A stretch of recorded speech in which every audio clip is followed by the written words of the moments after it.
Very good morning, dear students. So, this is our first class in current age Sci-Fi program. Let's have an overview what we have comprehended in this 5-day class.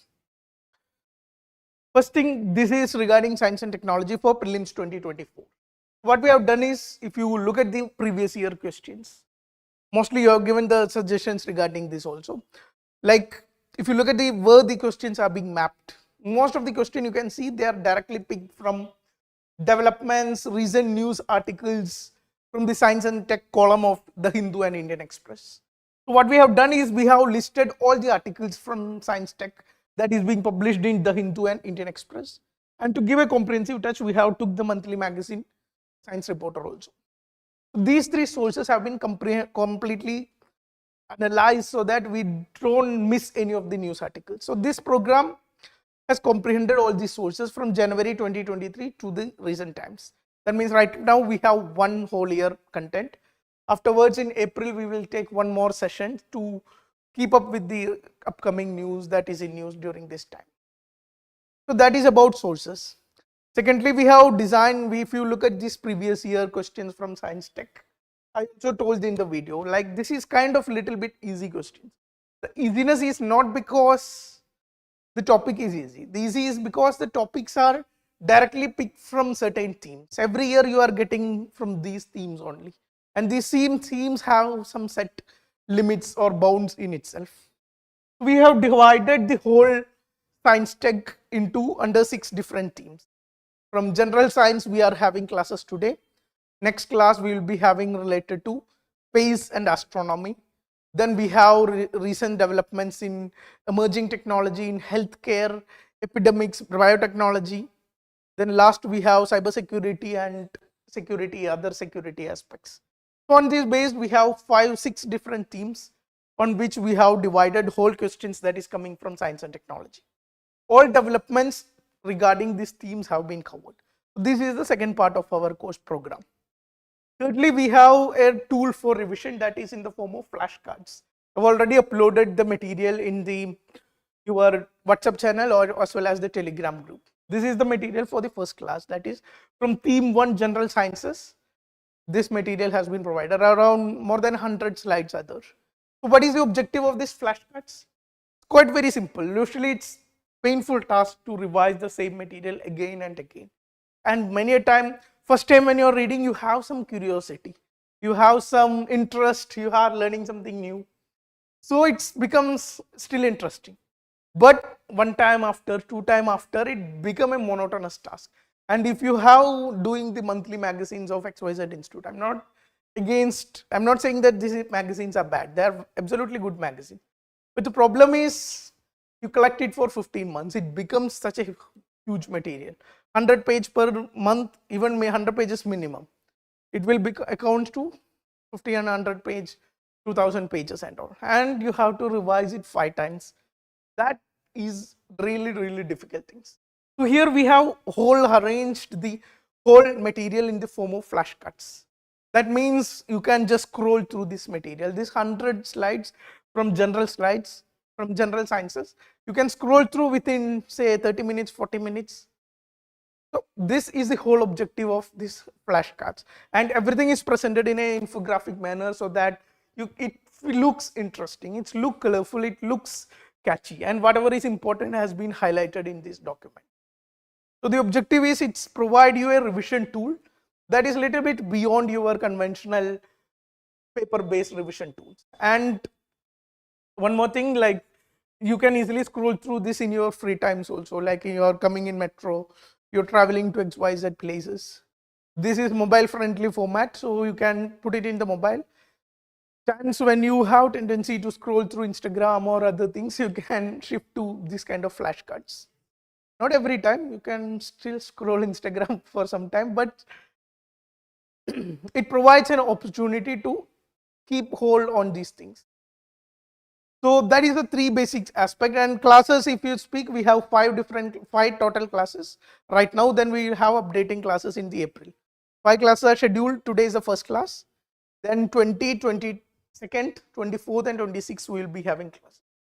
That's all about the structure of the program. Now we will go to today's basic objective or today's basic task, that is discussion on general sciences. I'm not in a mood to like, these are the sub themes. Every themes has been divided into 20 plus some themes you can see. In general sciences, physics and engineering, nuclear and particle physics, then biological and earth sciences. These are the three themes on which different questions have been asked from general sciences. Now, what we do in the class, we're not in a mood to like teach you everything. I know most of you have revised science and tech from somewhere. Most of you from the engineering backgrounds or have some kind of exposure to science and technology. So we will, if there is a concept that is more confusing, we will spend more time on it. Or if there is something which we usually don't hear in completely new things that is being came up, then we will spend more times on it. Otherwise, our objective is to make you conceptual clarity in science tech so that you don't get confused when a question comes on these topics. So let's start with physics and engineering. Very interesting first topic, physics in a cup of tea. This was an article published in The Hindu. So what it is saying? What special of bubbles served in the kulhad?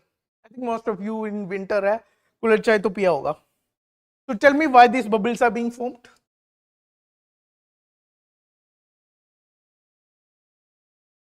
Why this bubble, how these bubbles are formed, what is the XYZ technique behind it? You might have seen cooler has little bit more bubbles. It is not like if you drinking in glass there is no bubbles. In glass also you will see some bubbles, but cooler mein thoda zyada hai. Kyun? One major reason is the cooler is in some kind of this kind of shape. Now this material has holes in this, and when you pour chai into this, the bubbles in the or the air particles within these holes get trapped in itself. Now it cannot escape when you pour the chai, but it cannot stay there also because it is having very low density. So eventually it will come up and these bubbles will form more in cooler chai. But in glass chai, if you do the same, take the same photo of glass chai, there will be still bubbles. Why that is coming? In glass jar, glass means it is completely impermeable or non-porous material. So there is no bubbles trapped inside. So why there is still these bubbles formed in glass? Because mostly it forms when how you pour it. If you pour it like this, you will not get any bubbles. If you pour it like this, you get bubbles. Because when you pour it like this, due to this high speed of falling of this XYZ chai into this glass, air gets trapped into it and this air then escape out of this chai. Then this bubble also formed in glass jars. Secondly, cooler is mostly a permeable material. That means this is not completely insulated. Particles, there is a small micropores within this cooler through which particle can move out. But still you see none of the chai leaking. Why? Major reason is there is this, what is there in cooler? What is there in cooler? Chai, there is milk, there is chai ka masala, then there is water, sugar, all of this. So all this combined to form a net-like structure that get attached to these micropores. So that this kind of act like a mesh around it and it doesn't leak. Majorly it is attached to the properties of this XYZ cooler. Now again an interesting question comes, even if you pour water in this, it doesn't leak. So if it is all about the mesh-like properties of this cooler then or the chai, then why water is also not leaking? Technically water should leak, but what you see, water doesn't also leak. That's mainly because the porosity, vitrification is the process of making the cooler. You take the clay, you keep this at extremely high temperatures, around 400 degrees or these temperatures, you put this clay. So in this clay, it transforms into the already existing holes will become extremely small pores. So through this water coming out, chances are very less. Microscopic pores it becomes, and there is surface tension of water. That means water get attached to these sides of these micropores. It doesn't have tendency to go through these pores. Then you can see this is of clay. Clay is always have the properties of absorbing moisture. So water, if you are pouring into it, it will be absorbed in this material. You are not putting this for long time also. Similarly, thickness of cooler means there is considerable thickness. If it is too thin, then there may be chances of leakage. It will be thick enough so that the water doesn't seep out. So these are the basic sciences you should just keep in mind. Maximum my question come from this is why this XYZ. We have this question on pressure cooker in prelims 2018, 2019. We have often every year we get one question from basic sciences, how things are working. This has been a very prominent news article in the Hindu, that's why we have taken up. Next you have another interesting topic, why water get cooled in this madka. Same water if you keep in a metal jar or a glass jar, it doesn't cool that much or it doesn't lowers its temperatures. Even in summers, why water kept in madka is getting cooled? It's not insulation. Like then if you insulation is the tree, you make it more thick. You make it more thick, what do you expect? It should be more cool. ऐसा थोड़ी है. Major what is happening is evapotranspiration.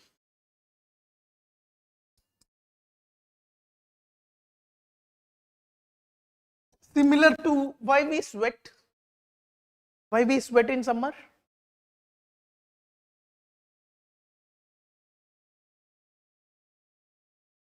In summers we have 40 degrees Celsius, 45 degrees Celsius. So what body requires is, body doesn't like this temperature. Body want to reduce body temperature or skin temperature. Now how it reduce? It releases, suppose this is the skin at 45 degrees Celsius. Now my body will give instruct to pump water into the skin surface. Then now water is coming in the skin surface. Now due to this external temperature very high, what happens to this water? It gets evaporated. Now when it gets evaporated, doesn't take, evaporation is endothermic. That means it consumes, when it was liquid, it consumes some energy, then it becomes vapor. Now when this water that is wet in my body undergoes this process, it becomes evaporates and go into the atmosphere, it needs to absorb some energy. Some of the energy it will absorb from environment, some of the energy it will absorb from my body. So when it is absorbing energy from my body, what will happen? My body temperature will fall little bit. So this is why in summers we sweat. Normally in winters we are not sweating because body know this temperature is optimum or there is no need for lowering the body temperature. So sweating is a mechanism of body itself is maintaining its temperatures. Similar you can process you can see in this madka also. In madka why it is being cooled is not because of insulation properties. This can be confusing. If an option is there, we have a tendency to put this. It is insulator, but clay is there. Clay is an insulator, we already know. So tendency, but it is not due to that factor. This similar to we discussed about coolant. This also have micro pores, small pores within this. And small pores, through these small pores, even though water doesn't leak, water you might have, if you observe this surface of this madka, it might seems wet. So these waters are coming out of this and reaching the surface. And the pores are not too big that it leaks. It just becomes wet. So this water has exposure to outside temperature or air and all of this.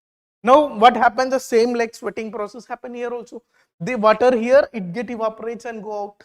And when water gets evaporate, go out, it needs to absorb energy. From where it absorb energy, water inside this. Or some energy it takes from outside also, but some energy it takes from inside.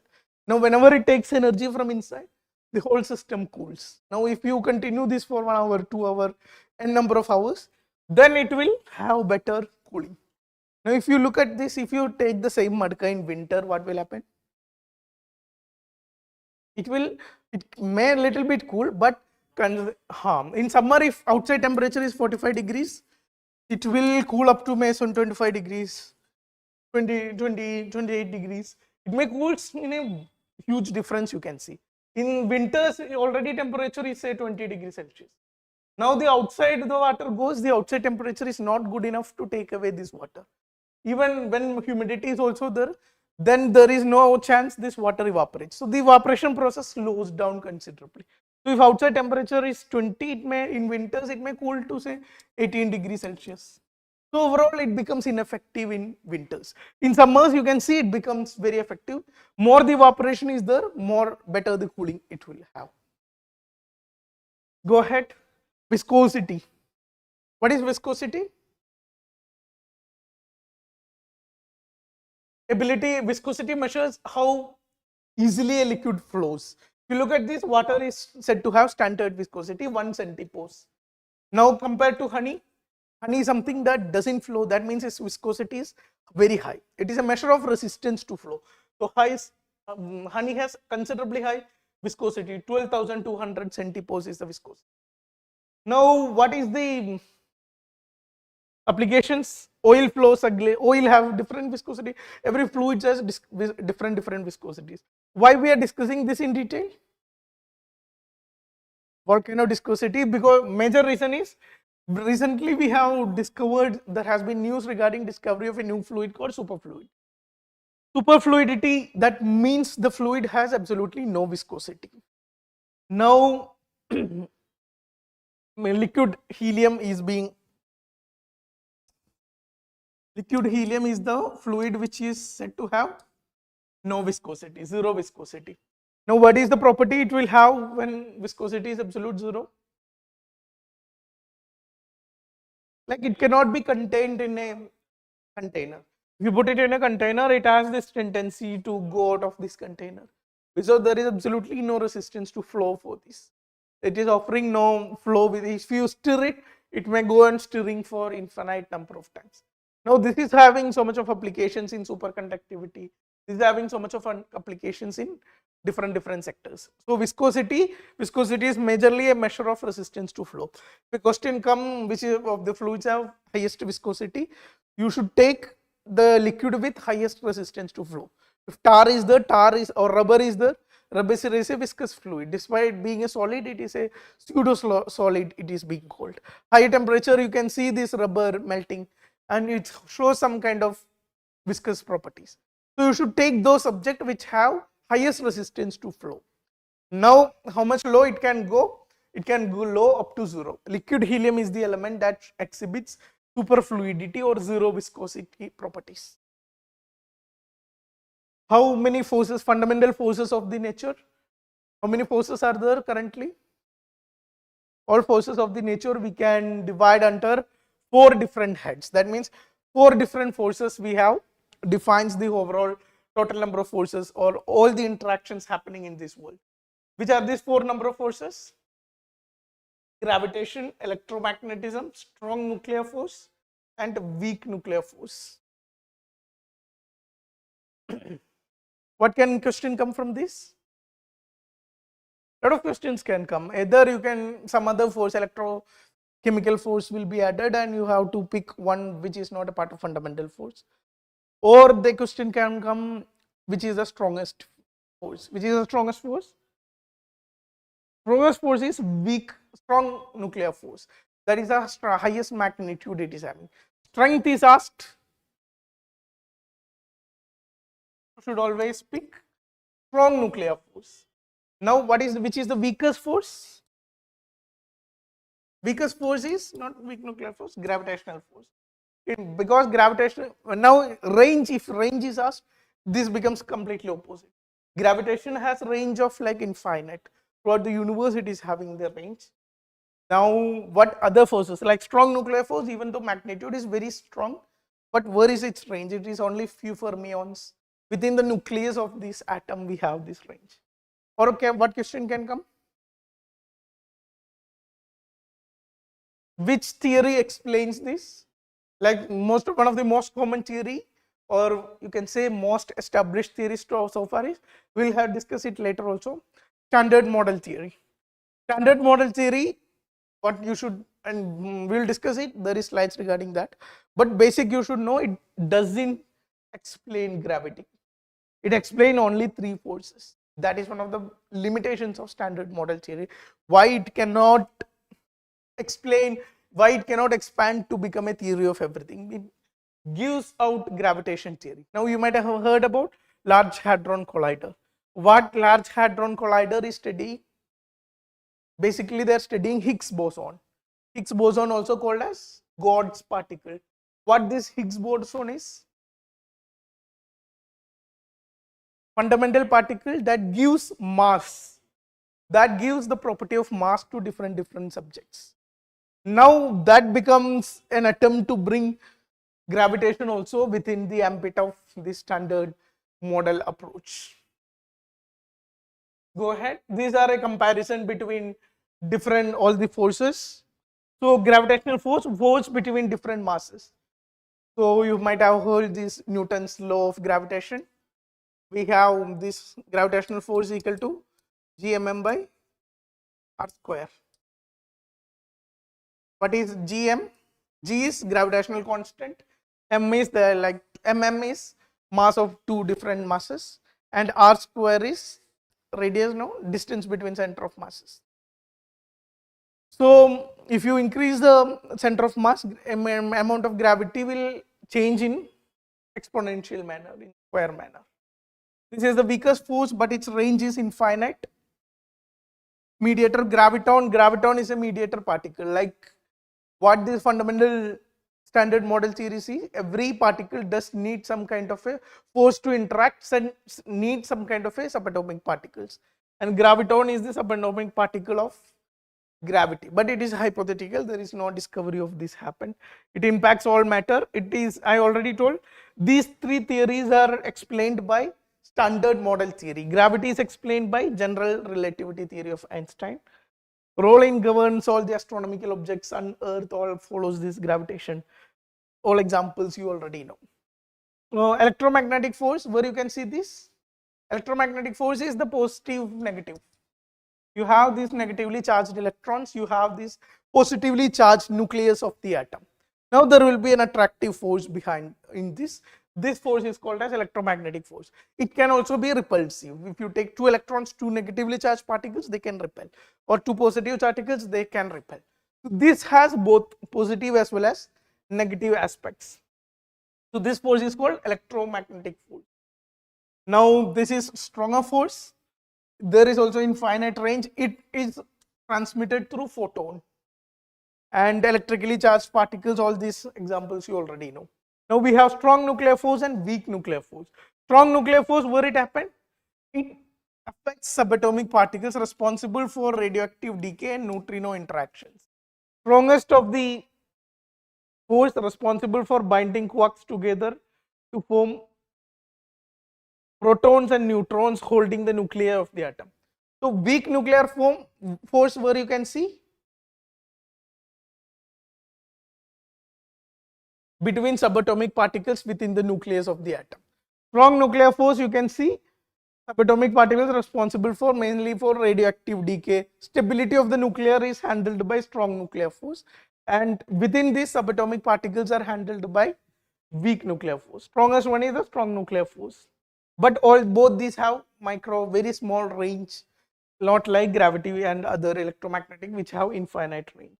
These are the particles which mediate or through which this force is acting: gluons and W and Z bosons. All these particles are taken from SM model or standard model of the definition. Rest all are basic sciences, you can go through it. Gravitational constant G, what is the value of G? That was first discovered by Henry Cavendish, first accurately in 1797. So G is like, according to Newton, G is just a proportionality constant, F, that balances the force between, gravitational force between two objects that is having masses. And gravitational force, if you look, is directly proportional to mass. Gravitational force is inversely proportional to 1 by distance between them. Any statement is made on this, you should be able to answer.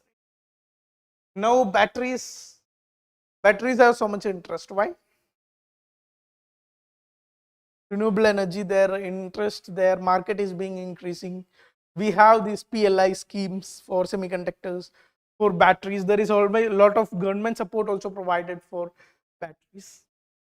So what is the basic working of a battery? What energy conversion is happening? There is chemical energy. Chemical energy is chemical energy is stored within this electrolyte cathode and anode. Then due to this electrochemical potential, when a circuit is completed, electrons will move from one to other. Rechargeable battery can work in both the direction. while a chargeable battery will discharge only one time, and there will be permanent chemical reaction that is happening. Now, lithium ion battery, that is the most common battery. You can see lot of geopolitical problems over lithium. Lithium is becoming a new gold, or you can say a new aspect of new modern age gold, or you can say modern age most valuable resource. So if you look, basic thing you should understand is lithium, where lithium is present in the battery. It can be present in the cathode, it can be present in the electrolyte also.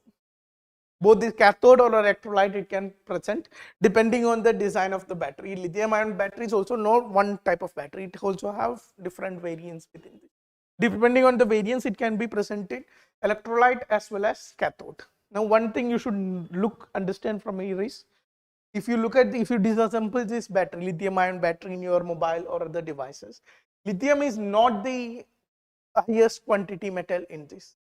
Other metals like carbon in the form of graphite rod will be acting as electrode, aluminum that mostly covers this battery, that act as a container for this electrolyte, as well as it acts as another anode. Similarly, the copper, similarly cobalt, all these are present in this battery and their quantity is greater than lithium. If any question comes, lithium is the highest component in the battery, that is not so. Maybe lithium is the most costliest component in this battery. Lithium is the most critical defining component in the battery. But if you look at the actual mass quantity of it, lithium is not the highest. The cathode, which kind of cathode anode is used, that will be most probably the most used element in the batteries. Going ahead, does India have lithium reserves? India is world's fifth largest lithium. India has world's fifth largest lithium reserve. And if you can see which all countries have lithium reserves, India is having 5.9 million tons of lithium. China is having just nearby 6.7. USA doesn't have that much of India. You can see most of the lithium we get is coming from this lithium triangle that is in the South America. Now India, where these lithium reserves are, we have most highest reserves in Jammu and Kashmir. Then we have other states also. Rajasthan is there, these Chhattisgarh, Jharkhand and some part of Meghalaya and Arunachal Pradesh. All these states we have already found the reserves of lithium. Now what is this lithium triangle? So that is from where the most of this lithium is coming from. You can see all these countries are nearby. 39 million tons of reserves is there in Bolivia. Combine all other things, still it doesn't become 39. 19.9 in Chile, 5.7 in Argentina. These three countries are called as lithium triangle. You can see this area in this Southern America. These have world's highest lithium reserves. Battery versus fuel cell, what is the major difference?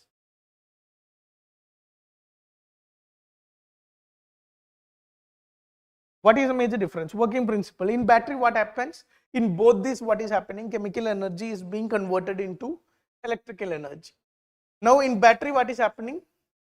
Chemical energy, one chemical is converted into another chemical and this redox reaction is happening.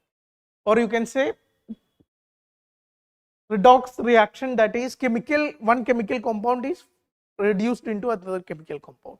When this reduction happening, to complete the circuit, there is need for transfer of electrons, and this transfer of electrons we are extracting as energy, or you can say. So A chemical changed into B chemical. This energy level will be at low and this energy level will be at high. This difference in energy, to complete, we need a flow of electron. This we use as current. This is working of a battery.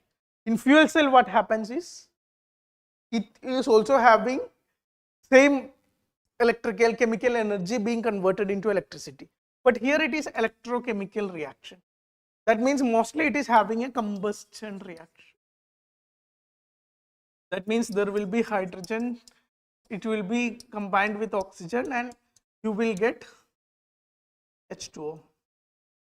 Now this, in this reaction, the energy out of this reaction you are utilized as to complete the circuit or whatever. Now this, in this, what you can see, the chemical is the deciding component. You recharge the battery means you get the chemicals into, we get this chemical from A to B. Recharge the battery means you are converting into B to A. Now this cycle, how much times you can repeat, that becomes the lifetime of this battery. In same in case of fuel cell, here that electrolyte is not playing the major role. The cathode and anode is playing the major role. And who are these cathode and anode? This hydrogen and this oxygen are cathode and anode. Until unless you are pumping this cathode and anode into it, it goes on working. That means wear and tear, except wear and tear, there is nothing it can damage out of a fuel cell. No, endothermic means it is related to temperature. Both these reactions you cannot call it as endothermic. Like this reaction is specifically endothermic, but endothermic is not something that governs the properties of it. It is Gibbs function that runs this mechanism. If you look at the Gibbs energy level, this will be having, first component will be having a higher energy level compared to this. And if you might have heard this Gibbs delta G. Delta G is negative, then the reaction can run in that direction. If delta G is coming to be positive, then it will not run naturally. You have to give some extra energy for this. That's why in reverse charging, delta G is positive. So if for that reaction to happen, you have to provide something external, that is this external energy. Now rest the basic component, both these have very high energy density, but battery lithium ion has comparatively higher density. You can see in the mobile itself, in power bank, you are getting huge energy density compared to lithium ion, compared to fuel cell. Fuel cell mostly application right now is in buses, in bigger equipments, not in mobiles or anything. Efficiency, if you look, these have absolute high efficiency, and this is having an efficiency range of 40 to 60%. Now this is having good lifespan, but as I already told, fuel cell, it is not the electrolyte. In batteries, what happened this electrolyte is not able to completely come back. So every time you recharge the battery, some part will be also lost. In mobile also, you might have seen their battery health decreasing over the time. But in fuel cell, this confusion is not there because fresh electrodes are being supplied every time. So until unless you can supply this, until unless you can supply it with more oxygen and hydrogen, it will goes on running. And it is not required, it can be only hydrogen, it can be methane also, it can be other chemicals also, other hydrocarbons also. But most common is hydrogen because of this energy environmental factors. Rest you can address it, its basic applications, basic cost analysis. Both these are high cost, but comparatively relative high is lithium ion battery. Like this is also expensive, this is also high. Like if we are mostly comparing with the applications, like if you compare, this is used in buses. Buses में usually क्या है, IC engine है, diesel engine है. So comparing to diesel engine, this is comparatively higher priced. If you compare same watt, same power, lithium ion battery, then lithium ion battery will be more costly. You think about lithium ion battery like in these electric vehicles and all, 1/3, more than 1/3 cost of the vehicle is battery itself. People doesn't prefer electric vehicle not because it is not powerful or it is not good looking, because after say 5 years you have to change the battery. Change the battery means 1/3 of the cost you have to give it again. So when you do the mathematics, people think that it is not cost effective. Secrets of swing bowling in cricket. Why ball swings?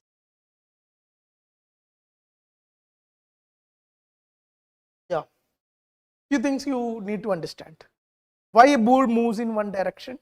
Like cricketer, what does? They throw the ball. Now once they throw the ball, swing movement exactly means the ball is getting some lateral movement. That means the ball is going like not going straight, it is moving on its own. Now why this movement is coming? There is some kind of pressure difference created on two different sections of the ball. One section of the ball is having higher pressure, one section is having lower pressure. Now the tendency of the ball will be to move from higher pressure to lower pressure region. So that's why this is governing every lateral movements. In football, you might have seen this Beckham kick. What is specialty of Beckham? Corner kick going straight into this goal post. If it is going straight line, it will never go straight. It will go and hit the bar. But you can see the curving ball, this Carlos kick, all these curving kicks, that is another principle. Why this curving kick is coming in football? Cricket will come to it. In football, you might have noticed that the ball doesn't have this shiny surface or this rough surface, shiny surface. There is no differentiation. Football is one unique thing. Still, this ball is curving like this. Why?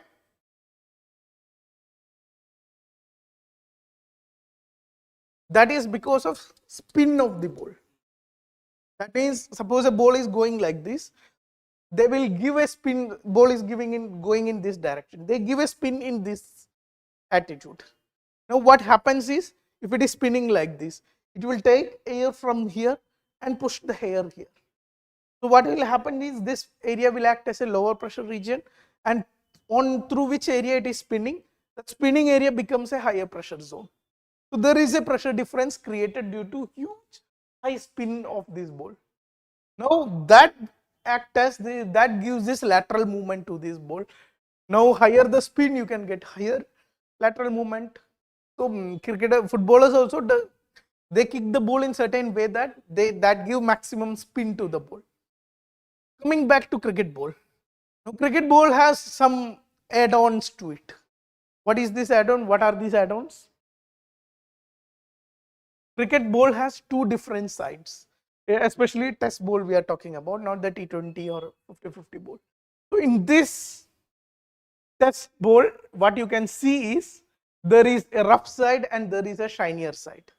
So the same properties happen here also.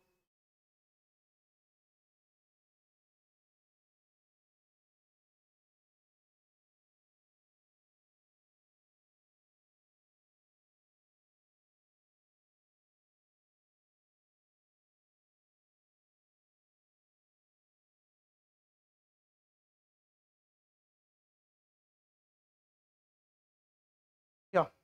So in cricket ball, we have a rough side and shiny side. Now the ball, if you watch cricket regularly, which bowlers get maximum swing? In India, who is the swing king? Praveen Kumar is 10 years back here. Bhuvneshwar Kumar used to get high swing, even though he is not playing too much now. Bumrah, this article is all about Bumrah. There was pick of Bumrah also, which we take out. Praveen Kumar also, take the example of Praveen Kumar, Bhuvneshwar Kumar. If you look at these players, at what speed they are bowling? They are not the highest speed bowlers. They are bowling at 130. 120s में भी जाता है ball. 130 is their highest speed range. Now it is in this speed also they get this maximum swing. Now what happens is, swing also we have two swing, that is conventional swing and reverse swing. Conventional swing when happens when the ball is new, brand new ball is there, the match is just started. In the first 10 overs you will get what the swing you are getting. First 10 it can extend depending on conditions. That swing is called conventional swing. And in this what happens is, you keep the seam position in certain way. Now the air is coming like this.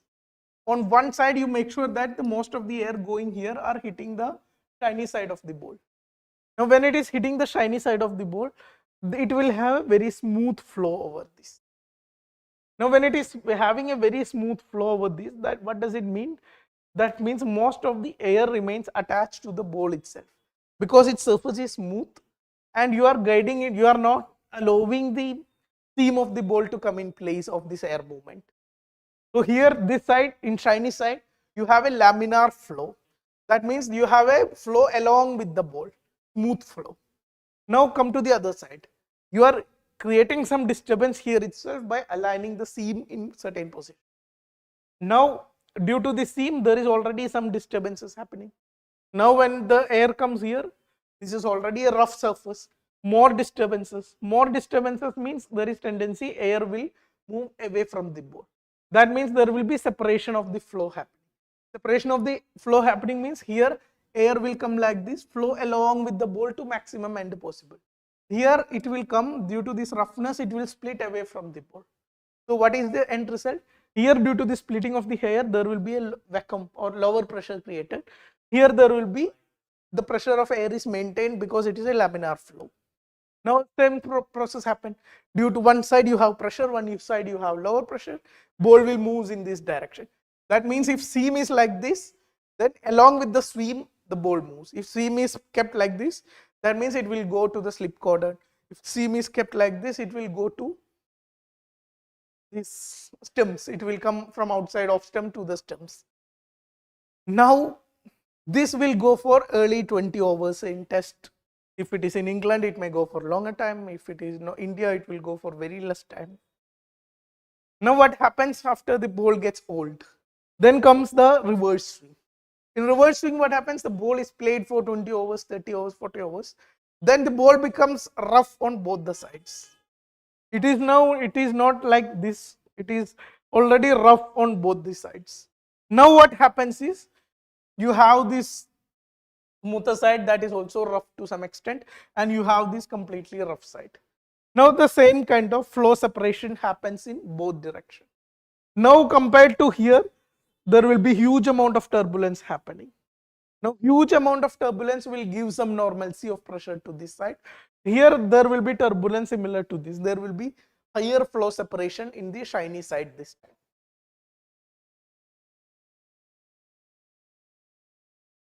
They are rubbing only one side now. Like shinier side, they need to keep it like that. In rough side, they rub it all everywhere and try to make it as rough as possible. So in what happens in rough side is, rough side flow completely becomes turbulent. Not like this. Like it is on this transition zone, there can have maximum flow separation. So in this shiny side, you get maximum, you can say this, in this transition zone flow will happen in this shinier side. So there will be higher flow separation at this area. While in the rough side, it will be too rough that there will be same pressure at all these places. So the pressure sometimes become maintained in the opposite side than you conventionally expect. So if the seam is kept like this, usually what you expect, the bowl will go along with the seam, it will go completely opposite direction. Basically, it is a game of pressure difference, and if a question is coming on swing in cricket, then these factors like the side of the ball, the grip of the ball, the seam position of the ball, all this plays an important role in this. If it is about football, then only the spin of the ball plays the major role. You should pick the option of only the spin. Football is there, if the confusing statement is given like if a ball ka side ka koi option diya hai, neglect all of this. But in cricket ball, it is asked, then which all factors will depend or affect the seam, or you can say swing of the ball, all the factors will play its own role. Aage kya hai? Much more in this, like Bumrah's discussion we were having. Bumrah is getting so much of both this seam or both these thing in the test cricket. Bumrah is giving an extra spin to this ball. Comparing to other bowlers, Bumrah can bring this kind of spin also. This spin direction is completely very high in Bumrah. So now what happens due to this, when the ball pitches in the ground, there is, depending on in what direction he is swinging the ball, either there will be extra bounce generated or there will be lower bounce generated. Both these make him comparatively unplayable or more dangerous in test cricket. Photocopy machine, I don't need too much of discussion is required in this. How this is working? There is a photoconductive surface that is the top of this, coated with material that conducts electricity, light glass you see on the top of it. Charging surface negatively charged using high voltage wire. The paper and this will be given different charges.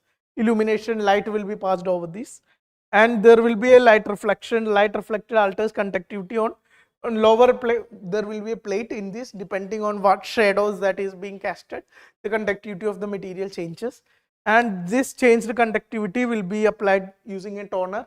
The ink will be pasted on the next paper and this cycle will goes on. So there is little bit of charging, both these are kept of different charges. There is the little bit of this shadowing, conductivity, all these basic physics play a role in the working of photocopier machine.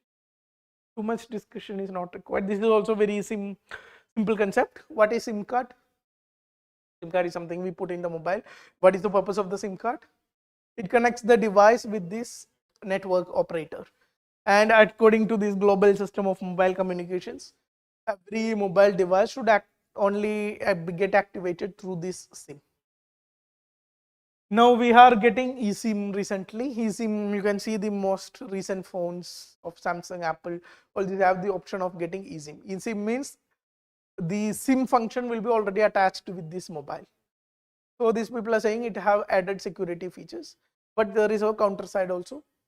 Mobile is chori ho gaya, then here what we'll do is we cancel the SIM, we'll do something. So this will give a little bit of over access to when safety concerns are also there. So rest you can read, there is not too much regarding this. Friction, what is friction? Similar to we have discussed in water or liquid in viscosity.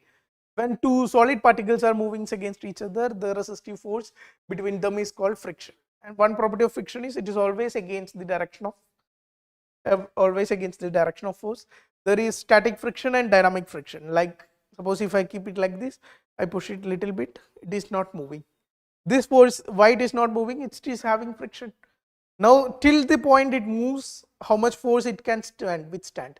This is called as static friction. That means if I keep this laptop here and push it till and I increase the force one by one. Now till the laptop doesn't move, that limit is called as static friction. That is the highest friction. Once it starts moving, then I not need this much of force. Even with lesser force, it will keep moving. Then that friction, when it is moving, it is called as dynamic friction, and dynamic friction is lesser than static friction. Then you can see this, why these tires are getting too much. Tires are so easy to roll. The one is this, they are moving in opposite direction. The point of contact is extremely small that is coming in, and these are moving in completely opposite direction. This particle is not like sliding. This particle is going above. So that is why we have this very less friction when something is rolling. It is also called as rolling friction. But still friction is not zero, there will be some kind of friction. What else regarding friction? Is friction a good thing or a bad thing? For mechanical engineers or from engineering perspective, it's a bad thing because it imparts wear and tear to the equipment. Energy is lost. This energy most probably cannot be used anywhere. So it has certain object like setbacks. But if friction is not there, also the world cannot function. Because even when we are walking, how we are getting the grip? We are getting leviating like these trains, these super fast trains. What it's called? Magnetic leviation trains. What you have, keep this, the train is elevated to such small distance and it is floating over this. So there is not this sliding friction is not there. They're like two things we are discussing, that is dynamic friction, static friction, rolling friction. All these frictions are being eliminated. But these trains have resistance, air resistance will be there, fluid resistance will be there. Now we have this concept of hyperloop. In hyperloop, from this Manglev technology, there is some more adaptations. Hyperloop means there will be a completely vacuumized group. It will be in vacuum, like through these vacuums, capsules will be moving. So here what happens is, like you are eliminating this air resistance also. When air resistance is also eliminated, then you just push it, it will go at a very high speed. Energy will be, it will keep moving without any XYZ. Still what, like there is, that's why it can go at extremely high speeds compared to the maglev trains. In maglev trains also there is practical limits associated with it. This means all these capsules are encapsulated within a tube or tunnel, you can see. So the external factors, like in maglev trains, if rain is there, if conditions, dust is there, all these kind of effects. Maglev trains means everything is tunnel, or hyperloop means everything is kept inside a tunnel and it's isolated from outside world. So this can have extremely high heats. And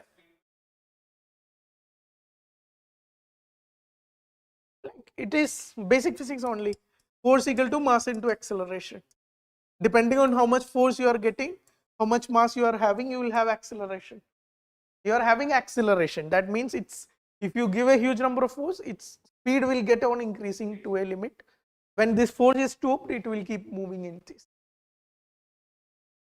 Now, advantages of friction, disadvantages of friction, very basics. Friction is also something that we cannot eliminate.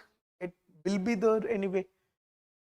Centripetal and centrifugal force. Only one thing I need to clarify here is, what is the centripetal force? That's something which keep these planets in this orbit. If you are rotating a something, the force acting is related, called as centripetal and centrifugal force. One thing don't get confused in, which is what. That means if suppose this is a center or sun, you can say this is earth rotating around this. Two forces are acting in balance here. One is the earth's tendency to move away. And this is kind of a hypothetical force. This force exactly doesn't exist. But this is a hypothetical force. This force is called centrifugal force. Earth's tendency to move away from this orbit, that tendency is called centrifugal force. Now, what is keeping this force in balance? That is the pull of the sun towards the center. And this pull is called as centripetal force. So, if a statement is made and you have asked that centripetal force is acting inside to the center of the sun, that is a wrong statement. That is a right statement. Centrifugal is a hypothetical force that moves away, because there is no explanation for centrifugal force. That is only a hypothetical force we added so that we can understand earth remains in balance. Like if you look at the free body diagram of the earth, this is earth, there is already a force that is acting towards the center of the sun. Now if a force is there, mass is there, F equal to ma, earth should be accelerating towards center of the sun, but we are not seeing that. Then if we are not seeing that, there should be a counter force to this. This counter force is hypothetical. This hypothetical force is called centrifugal. And this actual gravitational force that keeps earth there, that force is called centripetal force. Don't get confused between this. Rest all are basic facts you can read from this. Piezoelectric material. What is piezoelectric material?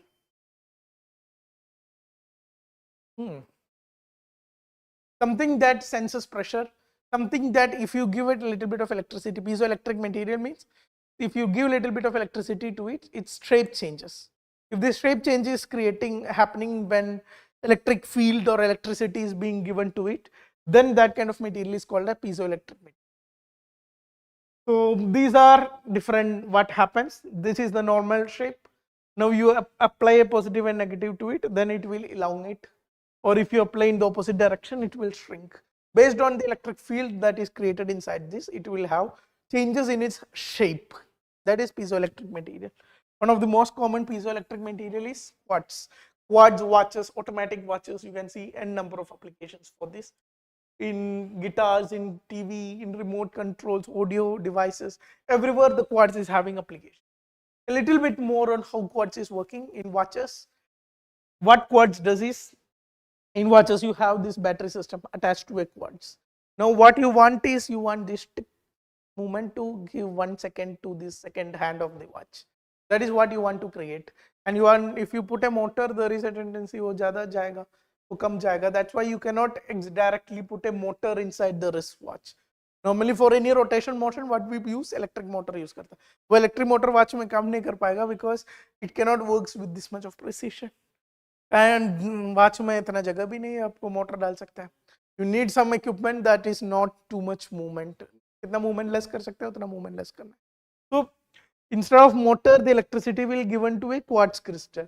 Now when this quartz crystal में electricity आ गया, battery से connection हो गया, it will vibrate. It will change its shape, and this change its shape will give some kind of vibration.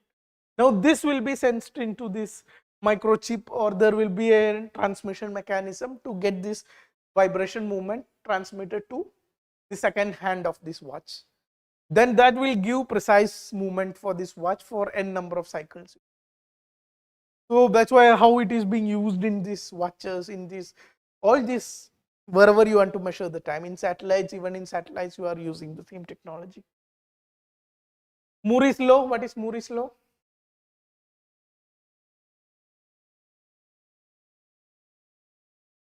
Yeah, why we discuss this? I forgot to say this. Piezoelectric effect. Why we discuss this? Because earlier we thought that piezoelectric effect means there is change in shape. Change in shape means liquid is only possible in solids, because liquid doesn't itself have a shape. It will acquire the shape wherever you put it. So earlier we were thinking only solids will exhibit this piezoelectric effect, but recent studies have found this effect even replicating in liquids also. Going ahead, Muus curve. What is Muus curve? Muus Low, you can say. What is Muus Low?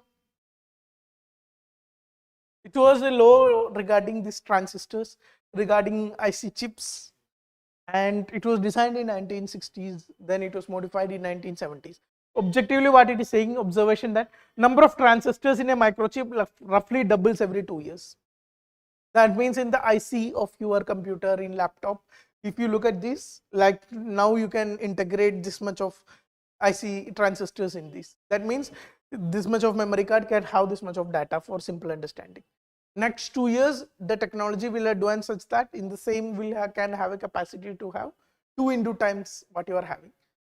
So this is something like a hypothesis.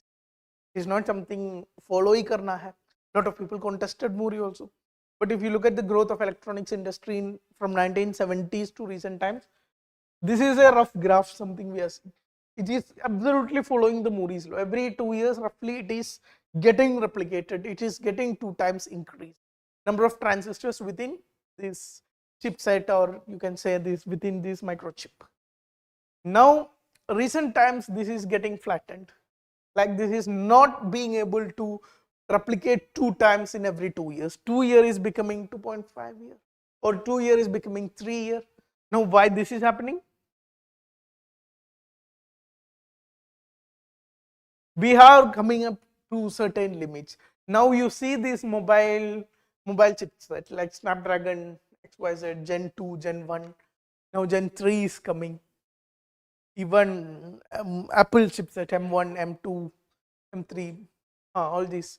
So most of the chipset, if you look closely, there will be dimensions like 4 nanometer, 3 nanometer chipset.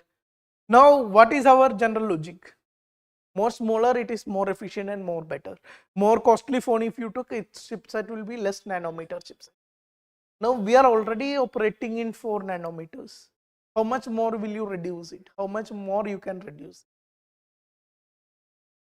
It already has billions of transistors. It is already working within the material limits of this, whatever the silicon chipset we are using.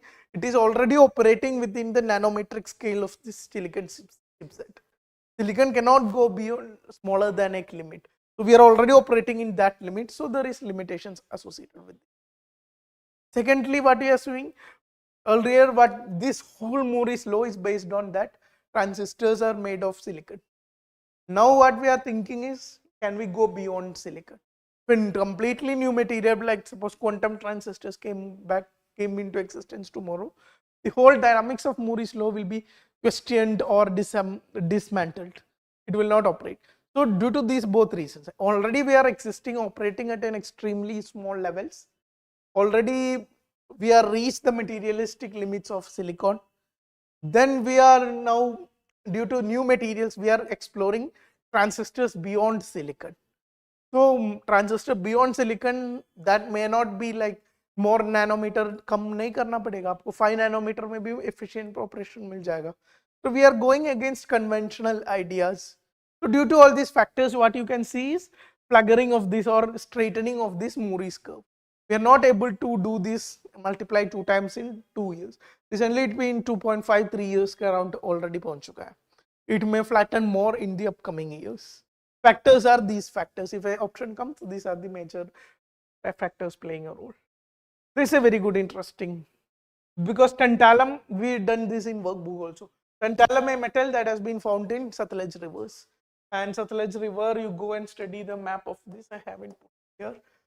Go where this exactly is being found. So tantalum, it's a crystalline metal in the transition zone. Metallic properties, a shiny, strong crystal. Now it has huge amount of applications. It is a rare metal. Now, be very careful here. It is not a rare earth metal. It is not a rare earth metal, it is a transition metal. It is an extremely rare metal because it is not found in extremely low number of regions. That's why it's a rare metal, but it is not a rare earth element. What are these rare earth elements? They are not rare elements. They are present in a lot of places, but they are not present in enough concentration so that you can extract it commercially. So extraction is a challenge for rare earth metals. Now, when we speak about tantalum, it is not a rare earth metal, but it is a extremely rare metal. Clear? Rest this atomic number also you can, if you want to look, you can have a look. Otherwise, not many questions on these numbers you will get. Applications, tantalum has a wide range of applications from steel industry, from inert chemical industry, nuclear reactors, from bulbs, from lighting applications, from body liquids, equipments you keep in the body, lot many applications it has for tantalum. So Satluj is going to be an area of interest right now for us. Rare earth metals, a little bit, US geology says that rare earth metals are 17 minerals that are critical to green energy transition. They are actually abundant in Earth's crust, but rarely in large concentration on their own. Rather, they exist among other elements and are often difficult and expensive to extract. They are used almost everywhere, from aeronautics industry to from electrochemicals industry to renewable energy industry. Almost every industry they have application. What is the problem with rare earth? Geopolitical problem. Most of these having rare earth are being controlled by China. China is having absolute hold over it. So every country who is concerned about it, and every country is trying to explore within their country where they can extract these rare earths, and India is also there. This is a list of 71 elements you can see, 17 elements.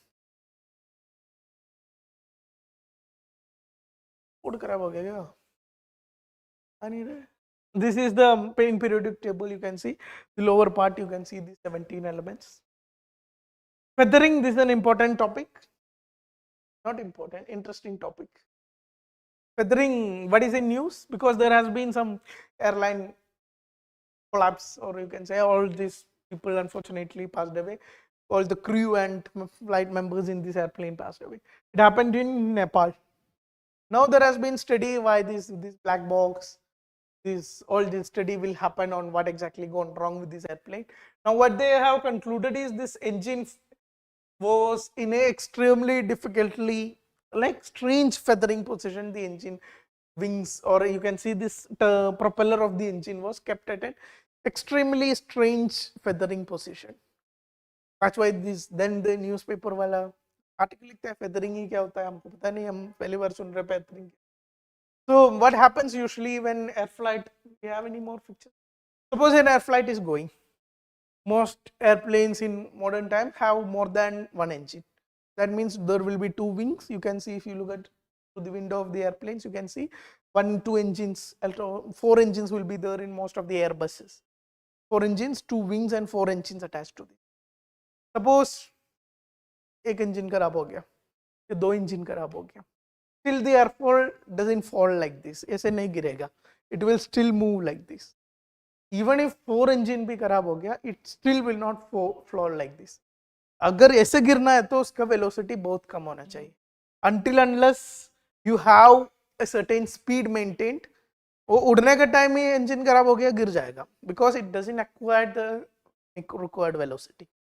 But if it is at higher altitude, then engine खराब हो गया, it doesn't fall like this. It will go for when till the speed has been reduced. That means it will still, how the airplane is flying, mostly by positioning this wings angle. So it will keep the wings angle like this and it will move with this energy. Now suppose an engine fail happens. What the engine normally does, or the pilot what he operates is, this engine will be having these propellers attached with it. What this propeller does, it will push back after combustion of this fuel, high temperature, high pressure component will be pushed back through the engine. Now from this pushback of this material, thrust will be generated. That's why the engine of this aircraft is working. Now for combustion to happen, it need to take in the air. So there will be an airplane wing, this is the airplane, this is the engine, this is the engine. The incoming air it will take, then the air will be combusted in the combustion chamber. Then this high energy air through the propeller it will be thrown out. So you have a system operating here. Now the engine stopped working. Stopped working means these holes are still there. Air is still coming in. Engine stopped working means only one thing, combustion is not happening. You are not burning the fuel. Fuel is not burning within the system. Rust air is coming and air is going out. At a much lower pressure, air is going out. Now if you keep the propeller of the airplane in an open position, that means like a fan position, if you keep, the air will come and directly hit this propeller. That means this engine will act as a huge resistance to the airflow. If it is kept like this position, that means in air is coming like this, the air fan is sitting like this. That means it's creating a blockade to it.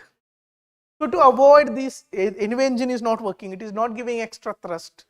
Now we need to avoid maximum resistance, कितना minimum रख सकता है उतना minimum रखना है, because it will, we need to keep maximum distance कितना जा सकता है उसका अंदर आपको कुछ airport मिल गया, कुछ runway मिल गया, you can land it there.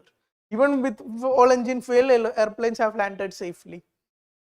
So you need resistance to be kept minimum. So for resistance to be kept minimum, what the pilot does, इसका engine का shape ऐसा है normal, it will change into in the direction of this air is coming. So what happens? There will be only slight view, air is coming like this. पहले ऐसे था, air was hitting like this, huge resistance. Now ऐसे कर दिया, now there is only a line of resistance. That means most air will go through this. So this will increase the, this will reduce the resistance, increase the range up to which you can still go after the engine failure. Now this is standard procedure what you are showing. This process of changing this is called feathering, or this position is called as feathering, where the resistance is minimum. So whenever you have here an engine failure, you go and check the propeller blade which position mein tha. What you expect, what you want to see is it should be in a feathered position. Now हम नेपाल में जाके देखा, इधर feathered position में नहीं है, counter position में है. तो ये कैसा हो गया? ये this becomes a very strange thing. Well, सब मर गया. मे बी टेक्निकल एरर, इसको चेंज नहीं कर पा रहे इंजन का, वो भी खराब हो गया. जस्ट कंबस्शन चैम्बर नहीं, उसका मैकेनिज्म बर्न हो गया, ऐसे कुछ हुआ होगा. But thing is, we found it in a very strange position that gives extra resistance to the XYZ cheese. Go ahead. So we have completed our first part, that is physics and engineering part. Second part we have nuclear and particle physics. इसमें some early part is basic understanding. How much is nuclear energy contributed today? Just 2% of India's total energy is coming from nuclear energy, and renewable energy you can say much higher percent, but out of this renewable, so nuclear is having very small, and nuclear is considered as a part of renewable energy. It is not considered in the other section. Still 60% of India's energy requirement come from thermal, and out of this thermal, most of this coming from coal only. Even in COP28 we have this debate going on, coal बंद करना है, coal नहीं बंद करना है, and India and China doesn't want coal to be entered, and developed countries does want some kind of targets kept for coal also. So India have right now 7 operating power plants, 22 reactors are there in India. These are the areas you will have, these are the states which have these nuclear reactors. Tamil Nadu you have at Kudamkulam and Kalpakam. In Karnataka you have at Kaiga, Maharashtra Tarapur, Gujarat Krapur, and Rawat Bata in Rajasthan, and Narora in Uttar Pradesh. All these places you can find nuclear power plants in India. These are all basic facts. I'm not spending too much on it. You can read through the material. This is our ambitious target to get 20 gigawatt or 20,000 megawatt of electricity from nuclear. We are going, not, if you look at this, for last 10 to 15 years, there is some kind of stagnation in energy, because there is this whole nuclear energy also has contributes to it. You see the case of Fukushima accident, we have some slides regarding this. There is some recent developments happening. And you can see after Fukushima accident, many countries like Germany is actively shutting down its nuclear power plants. Doesn't want to. That was a country which major energy is coming from nuclear. That country is leaving the nuclear and going to other aspects, renewable sources mostly. Now there is criticism, like if you shut down a nuclear power plant is less carbon emission. Now if Germany is aggressively shutting down these nuclear power plants, it cannot build renewables in this space. Even though it is a leader in wind as well as solar, it cannot build this in this space. That means during this transition time, it has to buy electricity from other countries. Now it is buying from France or other countries. These countries are making out of this nuclear itself or from thermal sources. That means that is having higher carbon emissions. So people criticize Germany for its hypocritic step, but that transition is also for a smaller period of time. Over the time, these renewables are growing aggressively. So there are countries who go against nuclear. Even in USA, you can see last 20-25 years, there is no new power plants has been installed. But again, the same debate of the coal come to here picture also. हमको क्या चाहिए, environment चाहिए या development चाहिए? And India will say we cannot compromise on our development pathway. Once we reach our development, then we also will shut down our nuclears. But till now, we need coal, so we have some kind of a biased plan to is 2020 तक इतना बनाना है. That is our overall plan for nuclear power plants. How it is working? There will be a core reactor. What kind of nuclear action is happening? Nuclear fission is happening. In fission means most of the nuclear, it will be having a material of uranium-235. In natural uranium is uranium-238. Out of this, only few percent is uranium-235. So you have to enrich this uranium. Enriching process means 238 को हम bombard करके 235 बनाएगा. This process is called as enrichment of uranium. Now this enriched uranium, you put it as the rods. Then you shoot neutrons into this. Neutrons will go and hit the nucleus of this Uranus and split it into two different atoms. Then in this process, 3 free neutrons are being also generated. These 3 free neutrons will go and hit other uranium nucleus. Then again, you can get another set of chain reaction. This process will continue. Now, what is the thing to understand? If you want to create a bomb, you let this reaction happen uncontrolled. So the energy will be coming out in a few seconds. If you want control chain reaction, what you will install control rods to this. So out of 3 extra neutrons that is generated after splitting 1 uranium, 2 neutron will be absorbed by these control rods. It can be heavy water, it can be other also. So only 1 neutrons will go and hit the other Uranus atom or Uranus nucleus. So too much of huge energy will not be generated. There will be some kind of normalcy associated. So this will impart a balanced reaction. We can continue this for n number of years. This is having highest what you can say power factor. What is power factor? Suppose a plant is there which can generate a power of say 100 watt. It can operate at 100 watt. So thermal kuch bhi hai. I'll come to it. Power factor. What is power factor? That is, suppose what is problem with solar is the power factor, because power factor means suppose we have installed a 100-watt solar power plant. Now how you get energy out of this? In morning you will get 100, maybe 100. In evening you will be getting 60, 70. Night you will be getting absolute 0. That means this factor is highly varying. Now you are connecting all the energy to the grid. Now how you balance this? That becomes a very big problem. Coal means there is some kind of power factor, 100 watt. If other disturbances are not happening, you can run it in this 100 watt.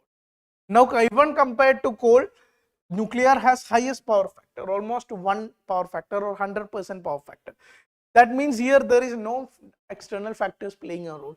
If you designed it, operate it, 10 years it is operating, 10 years if it is there no disturbances or failures happening, it can give that much straight 25 watt means 25 watt power continuously for 700 megawatt means 700 megawatt it can give this power without a failure, irrespective of the demand. So most of these coal nuclear power plants are base power plants. That means For it is used for, suppose this is even power requirement also changes within this graph.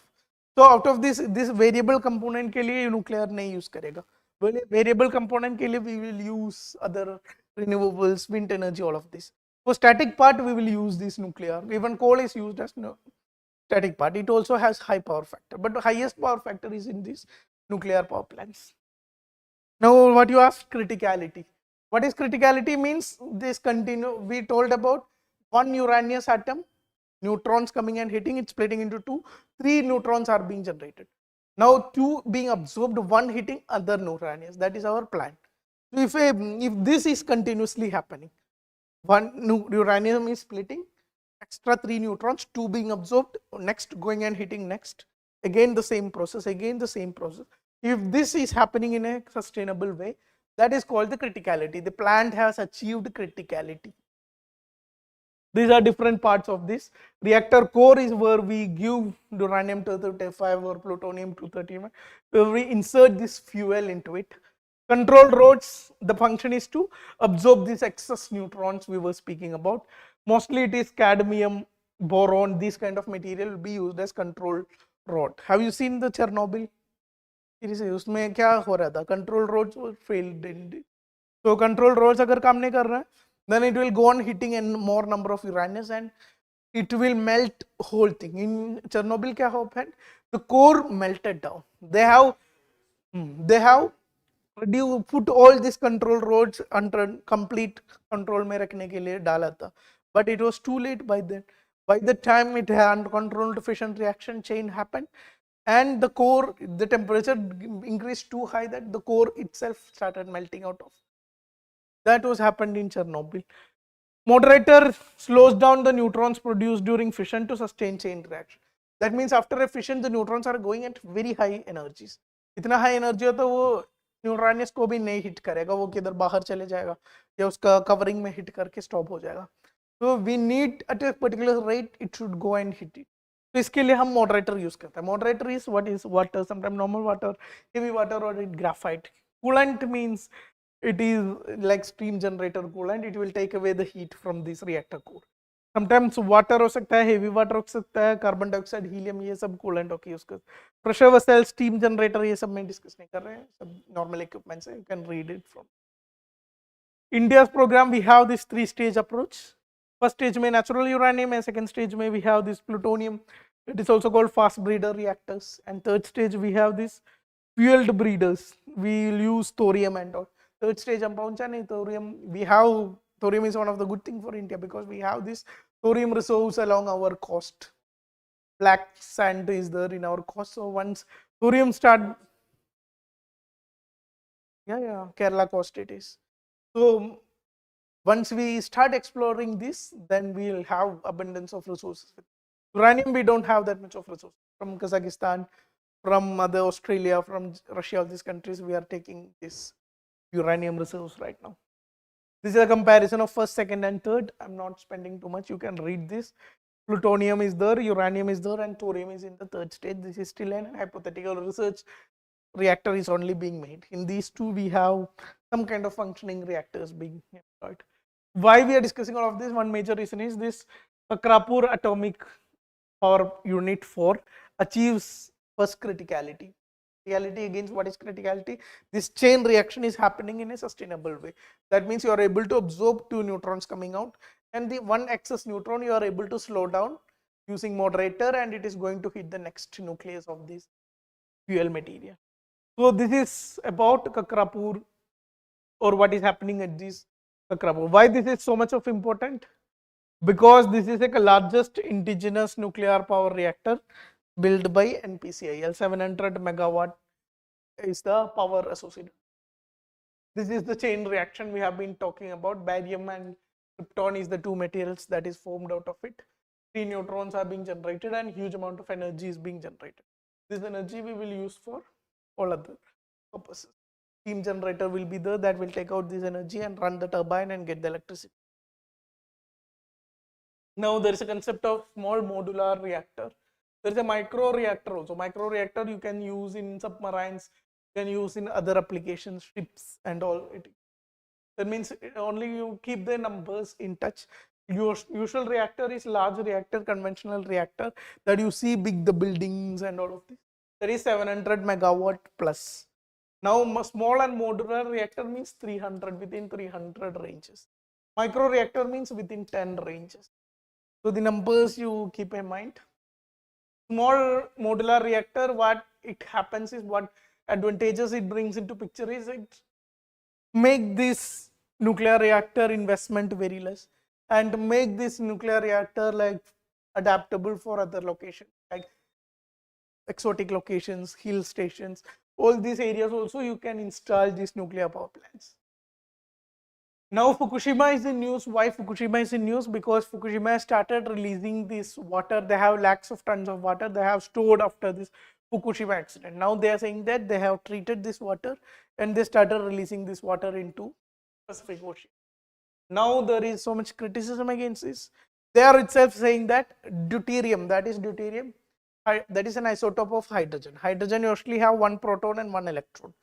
Now deuterium means there will be one proton and one neutron, that is heavy water. D2O is called as heavy water. So there is heavy water and normal water mixed in this water. Now they are saying that we have removed all the other radio waste, other compounds within this, but removing D2 is not feasible, technically feasible, and D2 is not radioactive or that much dangerous.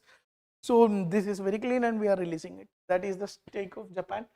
But there is criticism against this. There is criticism how it is going to impact the marine life, how it is going. There's criticism against the company who is claiming this is not radioactive. They are saying that these claims are not reliable and they should still continue holding these waters. But despite all this, they started releasing these waters. Going ahead.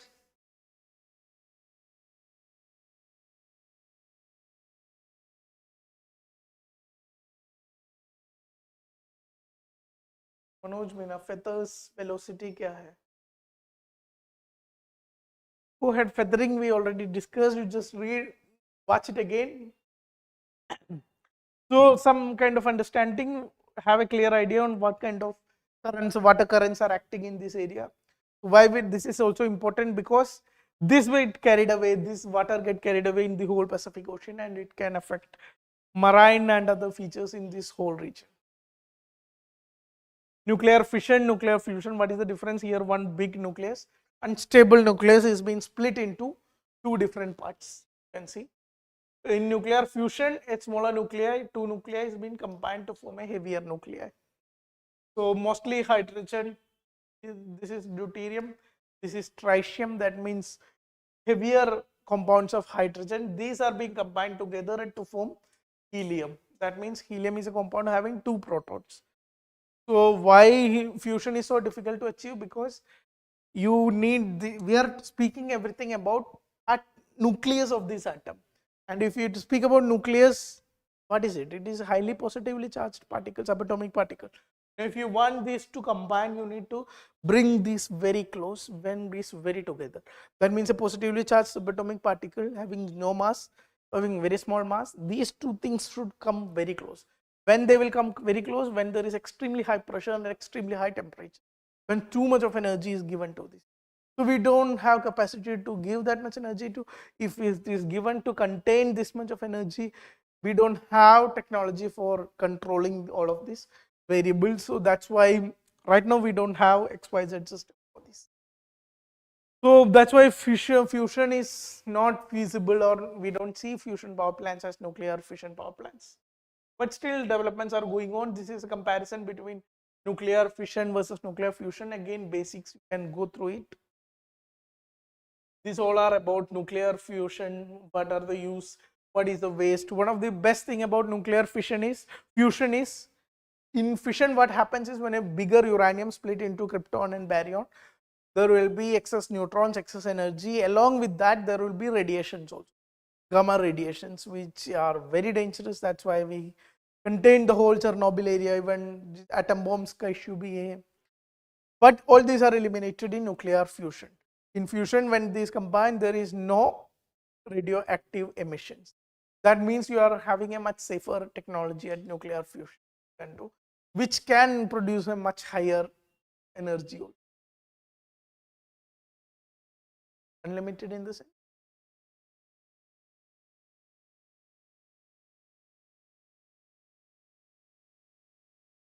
Not understand.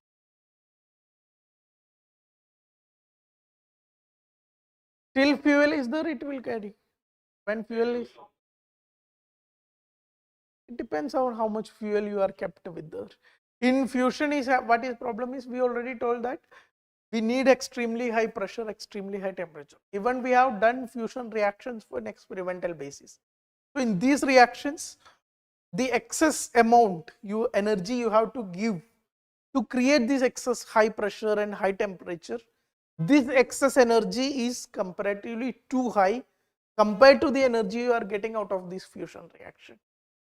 So far it has been energy negative reaction, nuclear fusion we are talking about.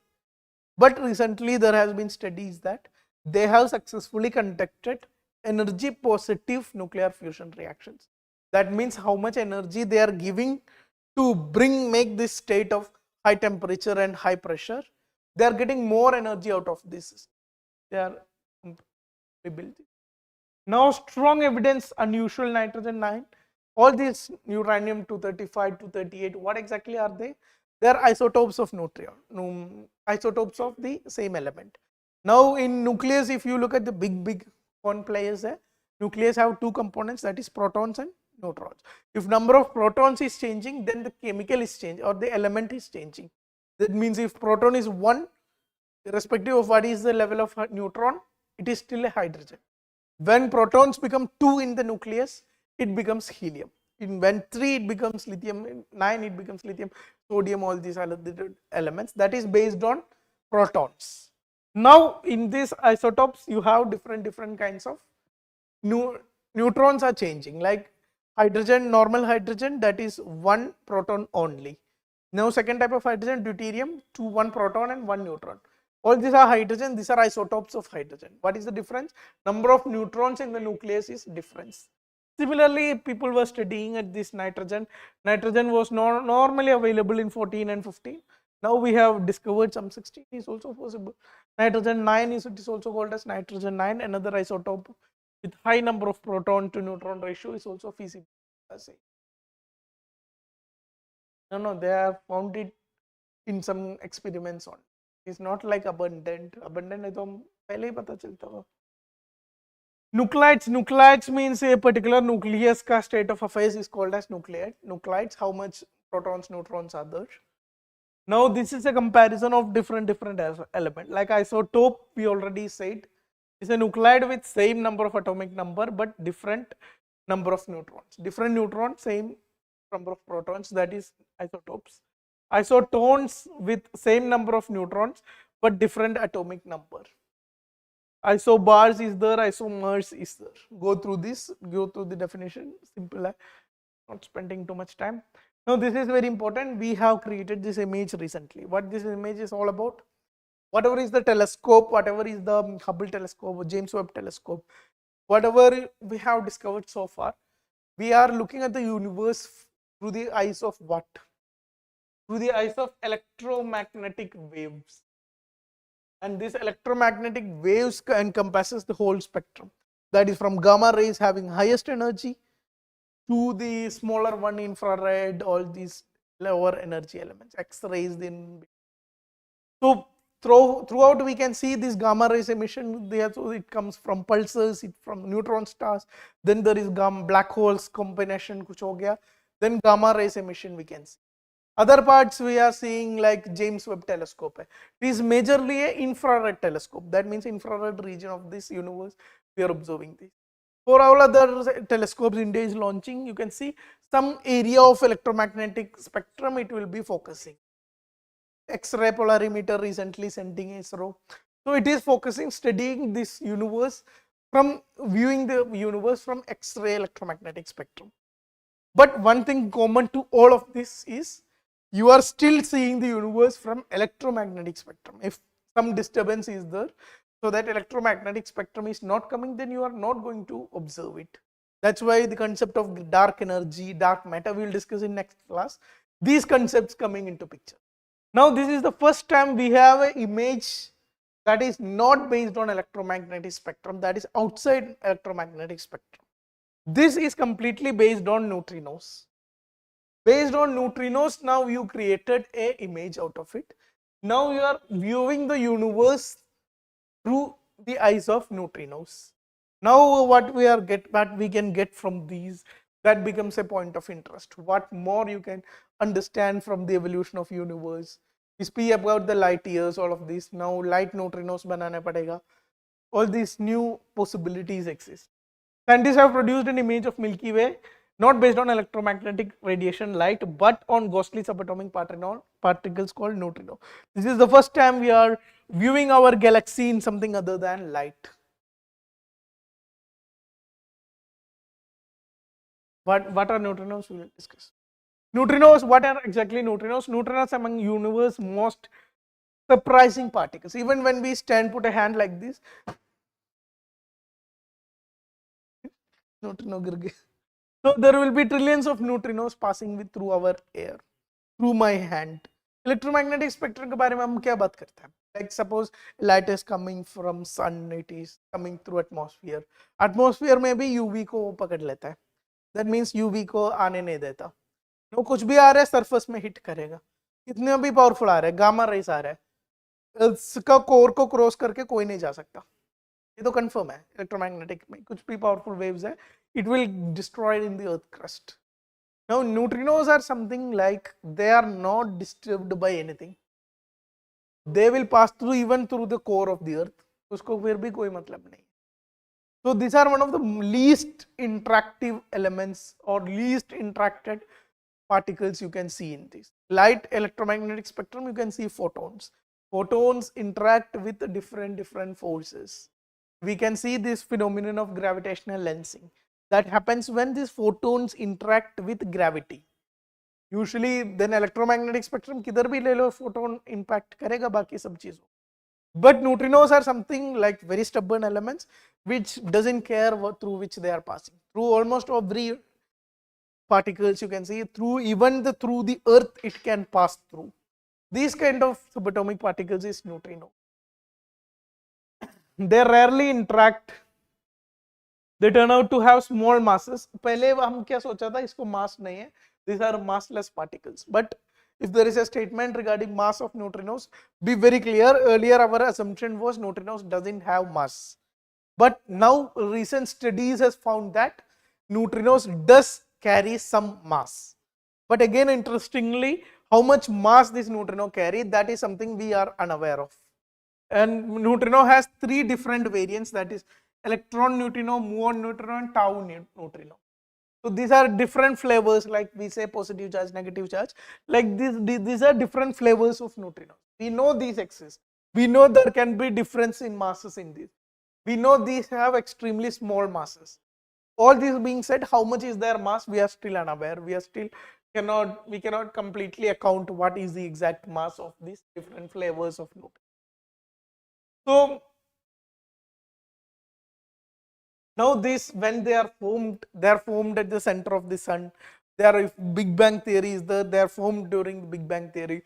Whenever there is a bigger interactions that is happening, like photons are being generated, neutrinos are also being generated. One interesting part is we have discussed Earth and Sun is how much distance? 8 minutes. Light takes 8 minutes to travel from Sun to Earth. Now we look it out, you are seeing a photon that came out of Sun. How much time it took? 8 minutes is what you think. But actually when this photon is generated within the sun, suppose it is formed within the core of the sun. From the core to reach the outside of the sun, it takes millions of years. It gets reabsorbed within the core, inside this. Now to cross that small region, it takes millions of years. Now after millions of years, once it reaches the surface, once it leaves the sun, then it takes 8 minutes to reach the earth. So whatever phenomenon of photons we are observing today, they are not formed 8 minutes earlier. They are formed millions of years earlier. Then they go inside this circulation within the core and other part of the sun. After these millions of years, they are able to come out of the sun. Now when we observe sun through neutrinos I already told उसको कोई मतलब नहीं है, उधर gravity है, उधर कोई और force है. They are instantaneously coming out of the sun. If you observe sun through neutrinos, these where you get the neutrinos is mostly the neutrinos that are formed 8 minutes before. Now these are nascent study that is happening. If we can profile sun based on neutrinos, we may be able to get more understanding on what exactly is going on in the core of the sun, or what exactly the processes are going inside the sun. All of this information, this study has a huge potential in this regard, all these regards. Rest, go ahead, we have this biggest experimental ice cube experimental laboratory or observatory. This is in last year, Antarctica. Where it is? Antarctica. Which country? NASA, or not NASA, US is being coordinating this. So few things we should keep in mind is South Pole it is, right? Located in South Pole, Antarctica. Now what is interesting is why we are going there and putting all this, because majorly it is not because we have too much of neutrinos. Neutrinos are in other places, but to observe neutrinos you need undisturbed zone. So here there is light and other disturbances are minimum. Now you can get huge amount of light undisturbed ice there. So due to this so much of undisturbed properties you can get in Antarctica. That's why we kept this installed this neutrino observatory in Antarctica. Now does India has any nuclear observatories, neutrino observatories? We also have our INO, or you can say India based neutrino observatory. This is in Tamil Nadu, Theni district. We have taken a hill there. And इसके नीचे ये setup करने का हमारा plan है, but program there is environmental concerns regarding with this, because it is a biodiversity protected area, forest area and nearby forest area. So if you are putting this, you have to dig all this tunnel within the hill and make all these installations. So there are people questioning the environmental feasibility of this project, but if it is installed, once it is installed, it is still work is going on. We will also have India based neutrino observatory in the country. Again you can see it is kept under a hill. You need an undisturbed area to observe these neutrinos. That's why it is kept under. It will not be telescope. You will keep it like this. Like for it is distance is 2 kilometers. You keep it 2 kilometer tunnel. If it is in Antarctica, you will have ice in this, and this ice you make sure that nothing is passing through it. Now when this all passing, only neutrinos passing there. If neutrinos, few neutrinos interact with the ice particles, and they will lead to some kind of radiation coming out of this. This radiation also you will get in very, ऐसे नहीं कि हम light रखा हमको glow इधर इधर दिख रहा है. These faintest radiations you get may be very at low frequency. This radiation you will study, and this will give our proof for neutrinos चल रहा है, neutrinos का XYZ हो रहा है. So it is not like telescope. We are already told neutrinos को कोई मतलब नहीं है, इधर हिल है, इधर कुछ और है. It can pass through all of this. Through our body also it is passing. So it will anyway come and hit this part. So it is not in the form of a telescope. It is more of in the form of something else like this, something which look at this, the post interaction radiation that is coming out of this. Now there is another concept of antiparticle. What is antiparticle? An antiparticle is a subatomic particle that has same mass and is corresponding particle but opposite electric charge. Like electron, we know the properties of the electron. Similarly proton, we know the properties of the proton. Now if we say electrons ka antiparticle, matlab same mass and everything same like an electron, but charge will be positive. For proton ka hai to same properties of proton, mass, but charge will be negative. That kind of particle is called antiparticle. Now ढूंढ रहे neutrino का antiparticle है या नहीं है, हमको कुछ idea नहीं मिल रहा है. तो some people go with the idea that neutrino itself is an antiparticle of itself, because antiparticle होने के लिए आपको पॉजिटिव नेगेटिव चार्ज होने चाहिए. न्यूट्रिनो में ऐसे कोई स्टार्क डिफरेंशिएशन नहीं है positive and negative. So they are saying that neutrino itself is an antiparticle of its own. There is in the Hindu article written on this standard model of the atom. This I discussed a little bit earlier. So mostly what it is about, standard model of the atom, what they are trying to explain different forces in the nature and different particles available in the nature. You can see some of ideas. Provides a comprehensive understanding of elementary particles and 3 of the 4 fundamental forces of the nature. Which force is not explained by standard model of atom? Gravitational force is not included in the standard model of the atom. Rest 3 are explained within this. Weak nuclear force, strong nuclear force, and electromagnetic force. These 3 are explained. Now these elementary particles classify into 2 sections. One is fermions and second one is bosons. Fermions are building blocks of matter. They are further divided into quarks, leptons. You can see all this diagram here. Fermions is the, bosons are the force carriers. That is, through these particles you carry the force. To these fermions, different levels of fermions, you get neutrons, you get protons, you got electrons, depending on what fermions you kept inside them. Now bosons are force carriers. Every force act because of some kind of bosons is being spread. Now you have photon for electromagnetic spectrum. Similarly, W and Z boson for weak nuclear force. Similarly, gluons for strong nuclear force. Higgs boson, that is our Large Hadron Collider thing, that is particularly for mass gravitational force also. They are trying to bring gravitational force under the explanation of this also. Now fundamental forces, I already told 3 forces we are dealing this theory. One force, gravitational force, we are making attempts to bring gravitational force also into the. What are the limitations of this theory? It can explain a lot of things. It is one of the most established fundamental theory. This is the nearest we have reached to a theory of everything. Theory of everything means we are trying to integrate all the different forces, all the different subatomic particles under one model, that is theory of everything. It has started, even Einstein time, later part of Einstein work has been directed towards evolving such a theory, but still not established. And standard model is one of the most established model you can see here also. Now these are the different limitations of standard model. Whatever, it does not include gravity. Most dominant force in the universe, gravity को अब छोड़ रहा है, कैसे चलेगा? Gravity नहीं है तो dark matter नहीं है, dark energy नहीं है, ये सब क्या है, कैसे है, ये सब हम क्लास लेगा, नेक्स्ट एस्ट्रोनॉमी क्लास में एक्सप्लेन करेगा. But this is also not included with in the ambit of the standard model theory. Then matter antimatter imbalance is the neutrinos. Standard model का theoretical prediction was neutrinos doesn't have mass. Now, but that was countered. Neutrino, we have observed that neutrinos have very small mass. Now, we unified framework के लिए सालों साल चल रहे research, but हम conclusively किधर पहुंचाने हैं. These are some of the limitations of standard model. Other models के string theory is there. Lot of other models of are there, but they are not too much of established. Like you don't get too much of information regarding this. For exam perspective, हम standard model बहुत है. इसमें से कुछ रख के questions. What a Higgs boson particle or God's particle, what is it? It is a fundamental particle that give mass. That is through Higgs boson particle that will carry gravity. That is the theoretical conceptualization of Higgs boson particle. 2012 we have some of the observations at Large Hadron Collider which proves Higgs boson particles existence. So we have completed the particle physics and nuclear and particle physics.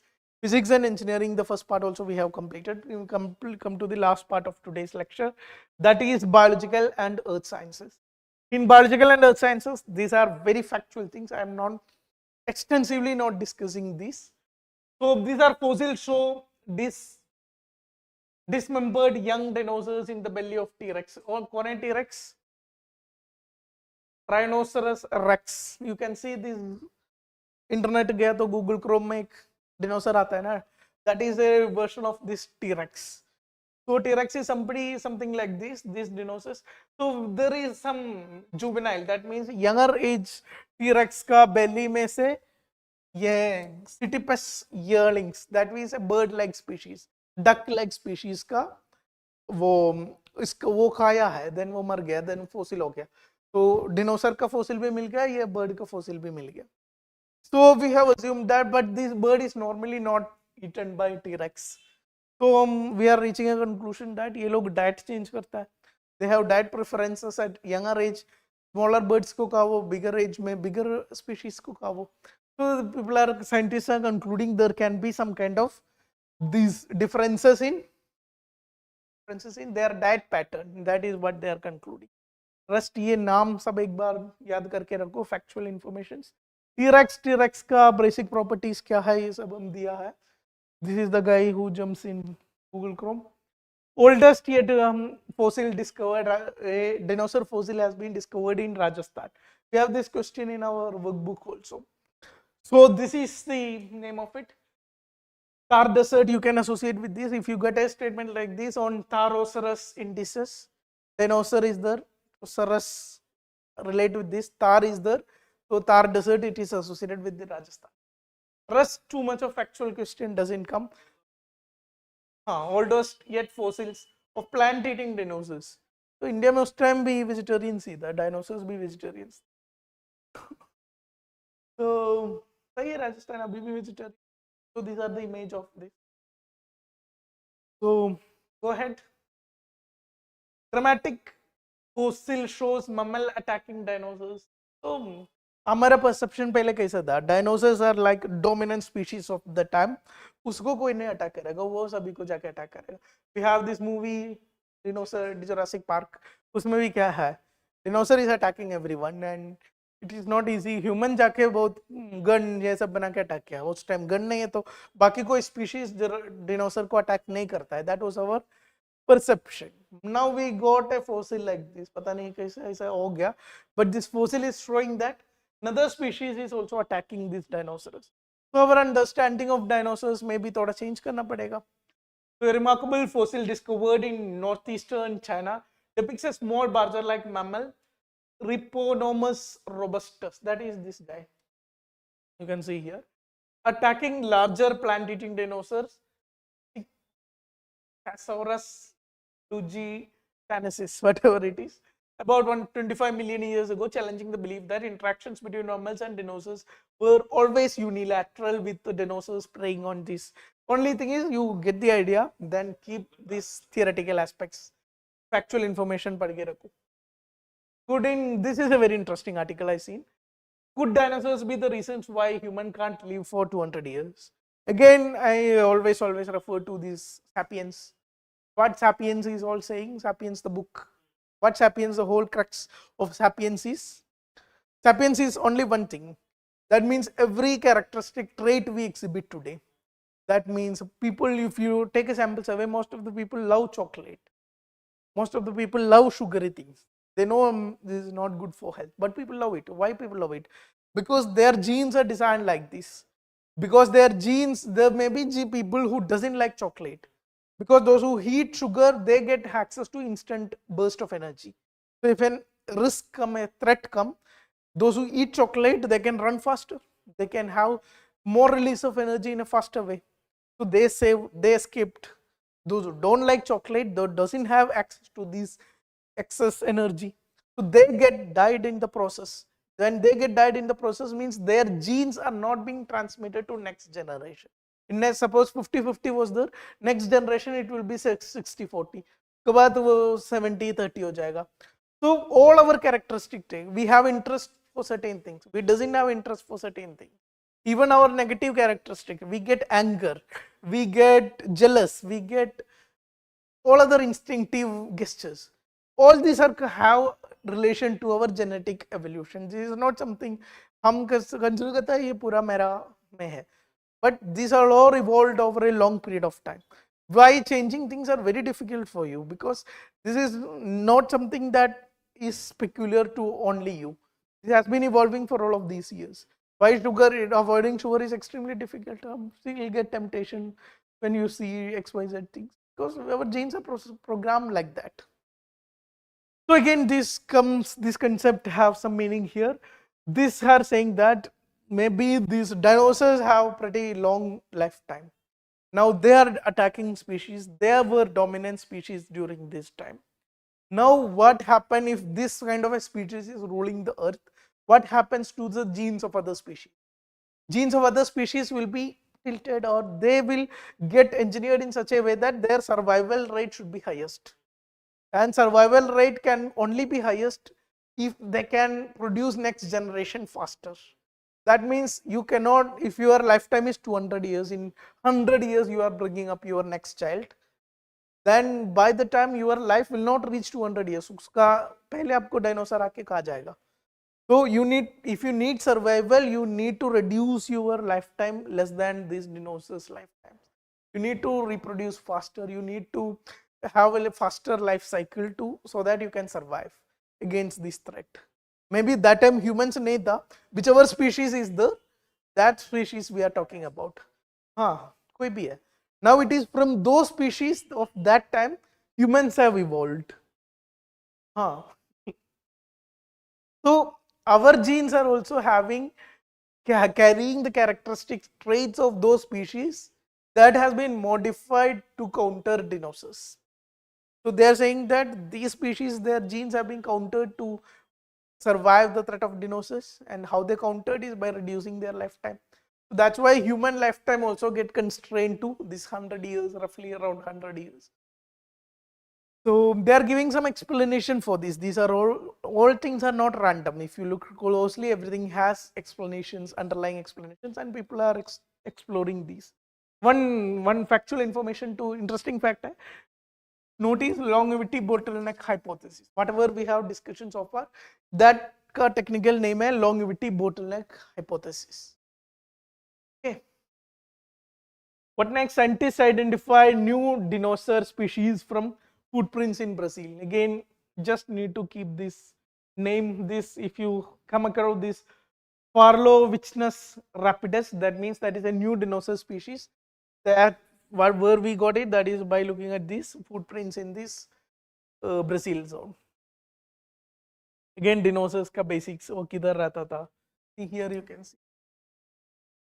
Dinosaur का बाद mammals का एक zone था, then primates आ गया. इधर भी हम chimpanzees आए बोलते हैं, वो भी इधर ही आ रहा है. देन हम में से हो गया. तो उसके बाद, उसके पहले तो फिश एंड फंगी ऐसे चीज हुई था. First fossilized snake traces discovered in South Africa. These are the fossilized snakes. Now this is this much of years ago, you can see. And ये नाम आप दो नाम इधर सोच के रखना. ये नाम एंगुनिचस लिनियरिसिस. ये सब पढ़ने का कोई रॉकेट साइंस नहीं है. एग्जाम जाने का पहले पढ़ो, एग्जाम में आ गया टिक करो, नहीं आया मत करो, एग्जाम के बाद भूल जाओ. कंसेप्चुअल थिंग्स आप याद रखो, लाइक सैपियंस के बाद क्या, या कोई XYZ क्यों आया, ये सब चीज बात हो. But which part is fact only for the exam. Those part में आप don't put yourself under stress that मुझे सब कुछ याद करना है. जितना याद कर सकता है उतना याद करो, ज्यादा नंबर ऑफ टाइम्स रिवाइज करो, and make sure that exam का लास्ट 1 वीक और last just before going the exam go through it, so that you can strike it with higher conviction. Now this is very interesting. हम workbook में भी, last workbook में डोडो का incident explain किया था.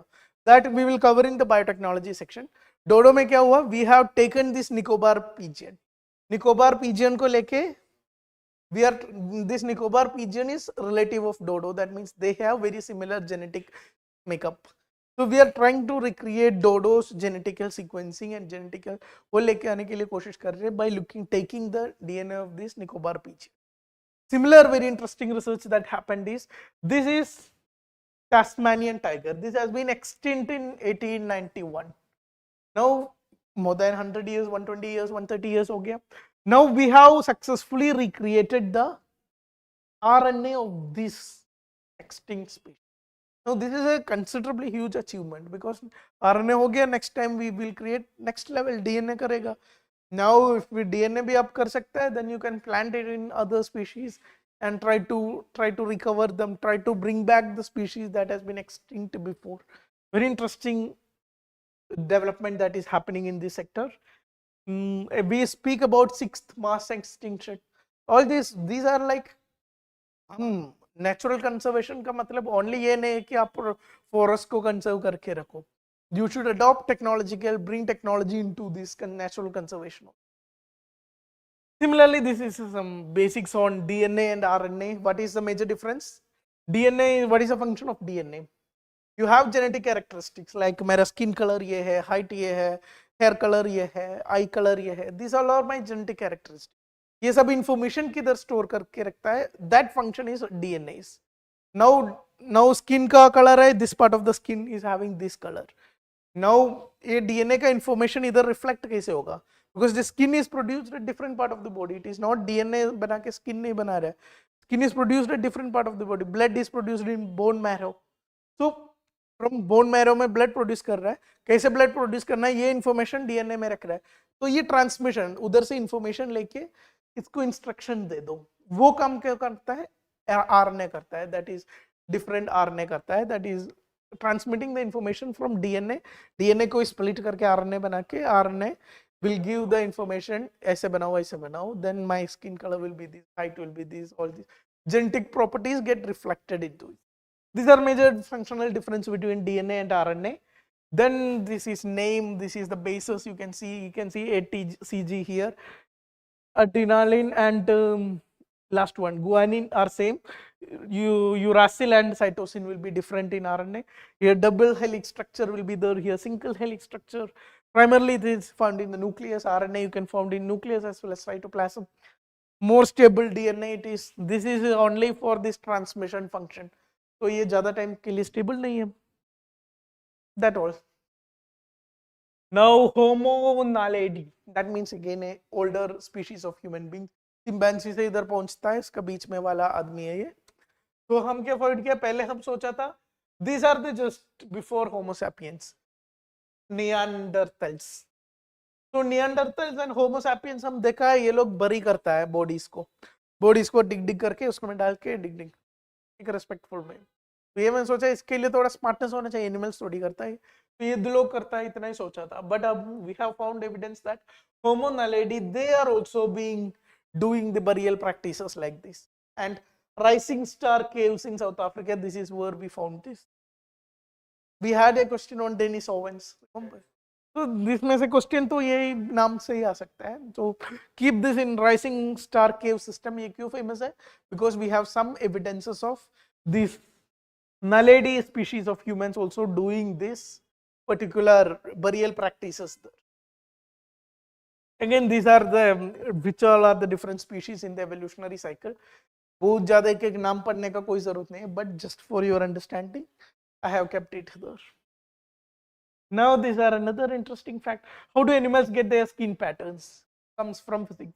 So we can see frogs. We have these. हम workbook में भी discuss किया color changing frogs and yellow frogs that is discovered from Western Ghats. Frogs are having not just frogs, a lot of butterflies. All these have very peculiar colors with them. Now why this color is happening, and scientists are saying diffuriophorosis, this is a particular phenomenon. That's why this pattern, these animals, these species are getting its colors. A phenomenon where particle moves due to concentration difference in a solution plays a key role, like osmosis. Within their body there is a concentration difference, then these particles will move from higher concentration to lower concentration similar to osmotic condition. So this is what is leading to these color patterns we see in butterflies, in frogs, in other XYZ species. Okay.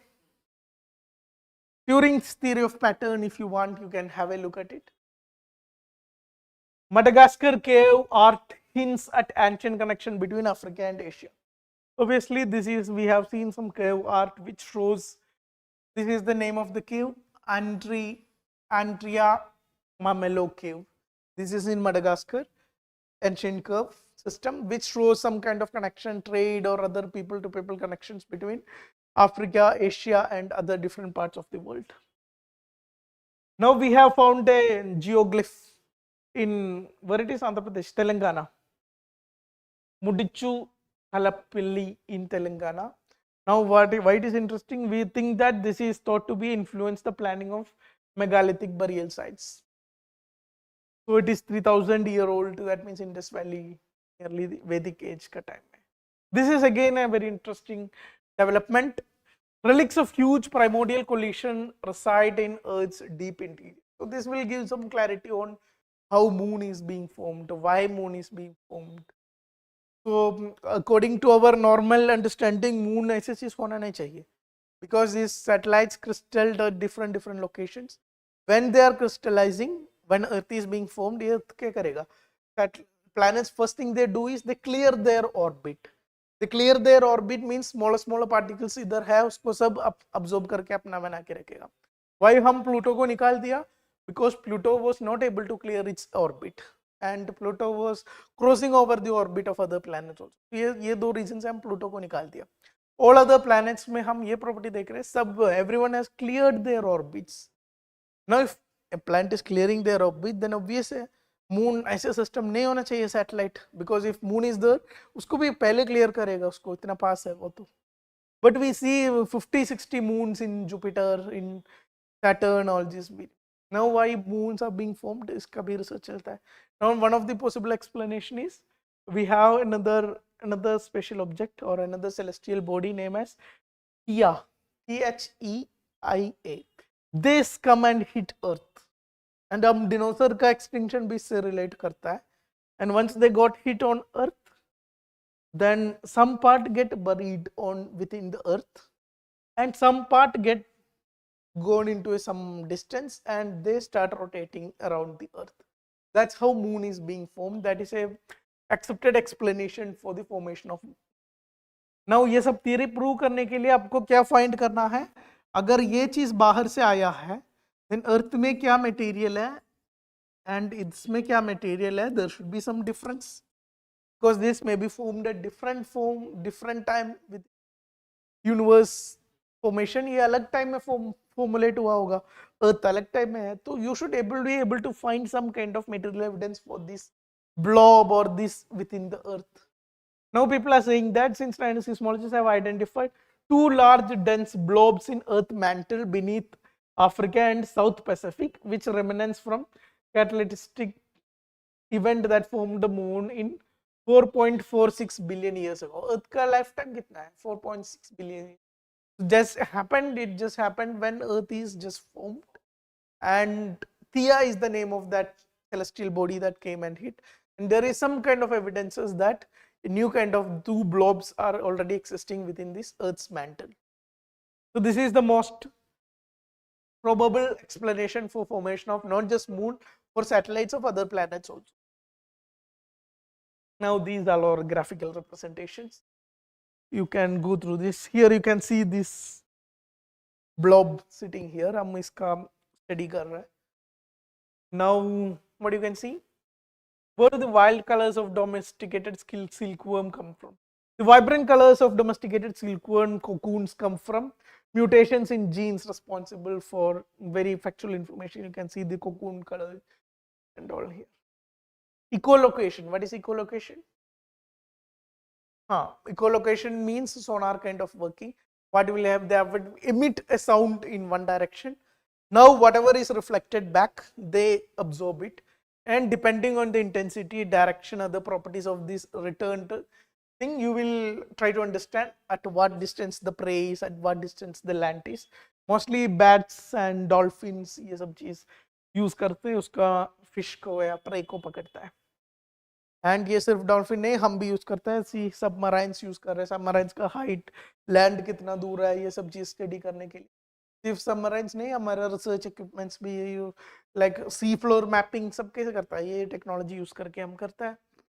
Then इसका modern applications है, blind people का वो tool टिक टिक टिक, वो चीज equipment में भी ये same चीज करता है. Similarly other applications, under water navigation, weather forecasting, assisting people, all this sonar, radar system.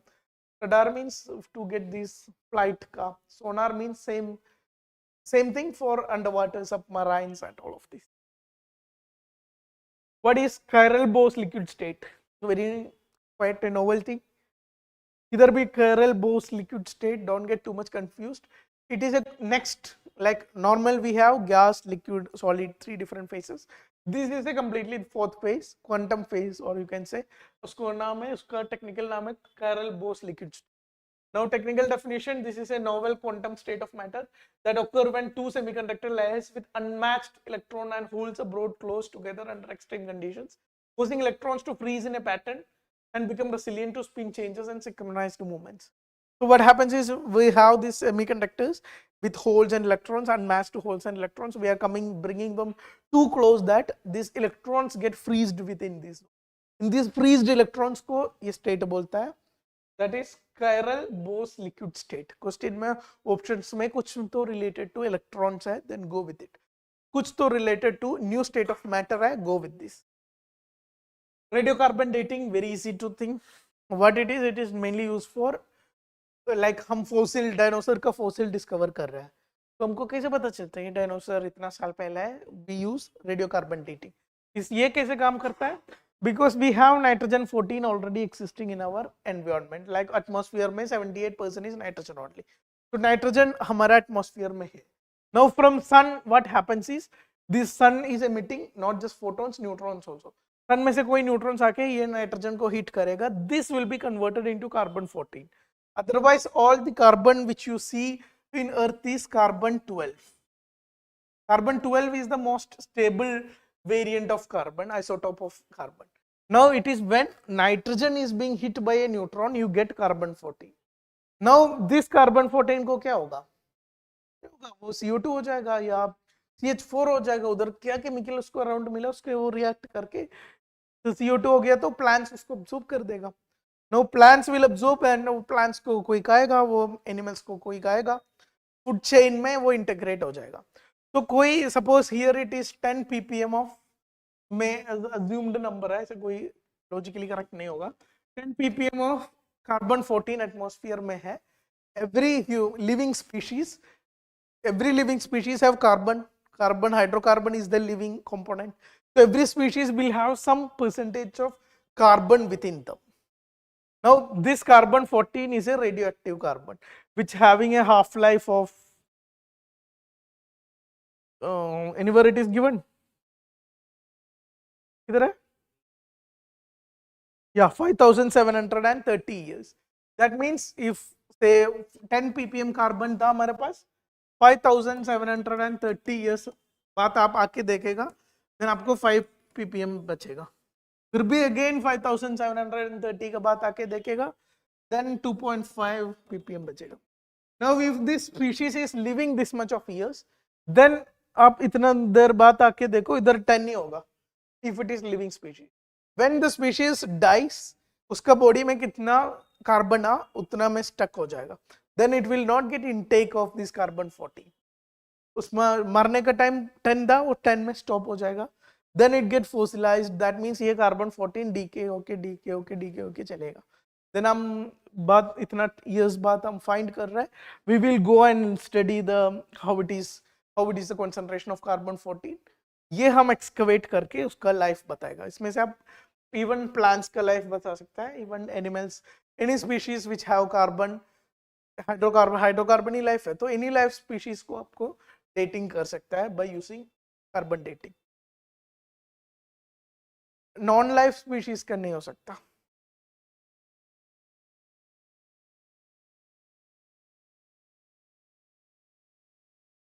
नहीं, उसके लिए रेडियो एक्टिव कार्बन नहीं यूज करेगा, बाकी कुछ चीज यूज करेगा. There are another options to study rocks and other this geological. Is diel vertical migration, that means these species usually live under these oceans. Now during particular time to feed on the other species, they collectively come above the at higher levels of oceans. Now people are finding that पहले हम सोचा था ये species का नीचे है that means they for their feeding they are coming ऊपर and ये चलता रहता है. But now we are finding that they play a very critical role in Earth's carbon cycle also. So diel vertical migration, that is not regarding any human migration, that is regarding sea में vertical movement के zooplankton and other species ऊपर आना, ये particular migration को हम बोलते हैं diel vertical migration. Again question आ रहा है that most probably will be what is diel vertical migration in that direction. Some explanations. Deep ocean mission. What is deep ocean mission? Like we are going to space, similarly we are going to under the waters. However, we are going 6,000 meters under the water. And it is said that this is more difficult than going to space. We already have this capsule imploded recently. So this is extremely challenging task, but we are having this vehicle which take our people there, that is called Samudrayan. That mission is called Samudrayan to make this. Matsya 6000 is the name of this. So this is still going on, research program है, अभी तक finalize नहीं हुआ है. Now little bit on this Nobel prizes, recent Nobel prizes. 2023 Nobel Prize for chemistry. We are not again focused too much on the people. You can read from the names here. These people got this Nobel Prize. Now we are interested in what is the underlying technology. 2023 chemistry Nobel Prize का underlying technology है quantum dots nanoparticles. What is this quantum dot nanoparticles? For example, why we use silicon in solar cell? Because solar energy has some photons. Photons have some energy. Now silicon में क्या है? Silicon has a valence band and electron filling band. इसका difference कितना है? 0.7 electron volt. Now the incoming photon from sunlight have an energy level that is slightly higher than this. Now when they hear electron byte रहा है, इसको आके वो photon hit करेगा, this will jump to. Now this energy difference is what we exploit as electricity from the solar cell.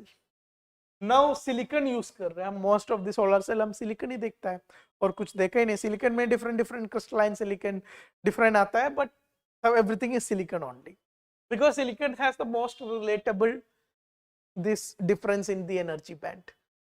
Now we know that rays sun से rays आ रहा है वो एक ही rays थोड़ी है, वैसे थोड़ी है 0.8 इलेक्ट्रॉन वोल्ट का है, उसमें यूवी भी है, इंफ्रारेड भी है, उसमें विजिबल लाइट भी है. That means sun's light contains a spectrum of this. Now if this is the 0.7 electron volt, ये है 0.7 electron volt, इसका नीचे कोई रेस आ रहा है हमको वो यूज ही नहीं कर पाएगा because they cannot kick the electrons out of this silicon. Now इसका ऊपर कितना आ रहा है, ये इसका excess energy will be lost, इतना ही एनर्जी आप यूटिलाइज कर पाएगा. So these all contributes to what? Inefficiencies of solar cell. Now suppose if you can modulate this 0.7 to 0.8, 0.6, 0.4, आपको कितना डिसेंडिंग स्पेसिफिकेशंस है वो सब चीज में हम ये रख सकता है. Then what we can do, we can more efficiently use this spectrum. We can more efficiently sometimes हम विंडो में सोलर पैनल नहीं रख सकते. क्यों नहीं रख सकता? Because scattered radiations आता है विंडोज में. Solar radiation need this point electronvolt का ऊपर. स्कैटर्ड रेडिएशन मींस उसमें इतना एनर्जी नहीं है, आपका सोलर पैनल यूज ही वर्क ही नहीं करेगा, तो हम विंडोज में नहीं रख सकता. विंडोज में सोलर पैनल रखना है तो you need much lower energy level का चीज. सिमिलरली आपको हायर एनर्जी लेवल गया तो in space application where there is no this ozone नहीं है, तो इधर you will get UV rays, तो उसको यूटिलाइज करना है तो you need something better than 0.7 watt. तो ये इसका एनर्जी बैंड डिजाइनिंग करने के लिए कौन करता है? That an application is this quantum dots. This quantum dots through which you can design or engineer this energy band level. So if you can design like quantum dot solar cells are like transparent solar cells. There is glass like, आपको उधर देखेगा, they are solar cells actually. Search किया तो image मिल जाएगा. Similarly the window solar cells, all these are using this technology. The underlying technology is only one thing, that is it can redesign this energy band. Now what is the problem with solar quantum dot solar cell? Very promising technology है. Problem is they don't have stability. Silicon is 25 साल बाद भी आप recycle करके वो silicon ही रहेगा, so it has huge stability, but इसका stability is limited to few minutes, few hours maximum. तो इतना के लिए हम यूज नहीं कर पाएगा. अगर प्रॉमिसिंग टेक्नोलॉजी है but it's life and stability is very less, so commercially हम बहुत ज्यादा अप्लाई नहीं कर पा रहे.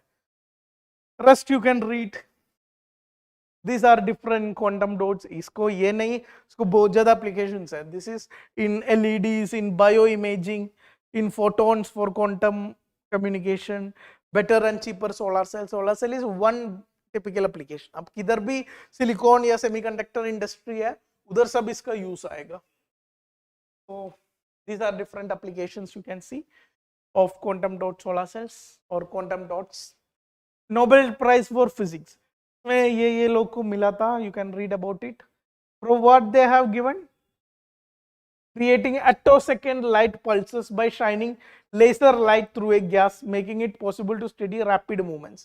That means they created these attosecond pulses. Laser में भी हम ये pulses मिलेगा, but that is at a considerable higher frequency, or you can say higher wavelengths. So at extremely small wavelength light they were able to create by creating a setup.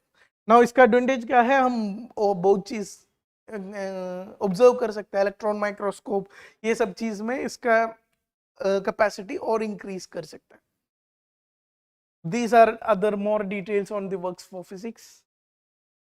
ठीक है, you can read from this. Now very important in लिखा नहीं क्या?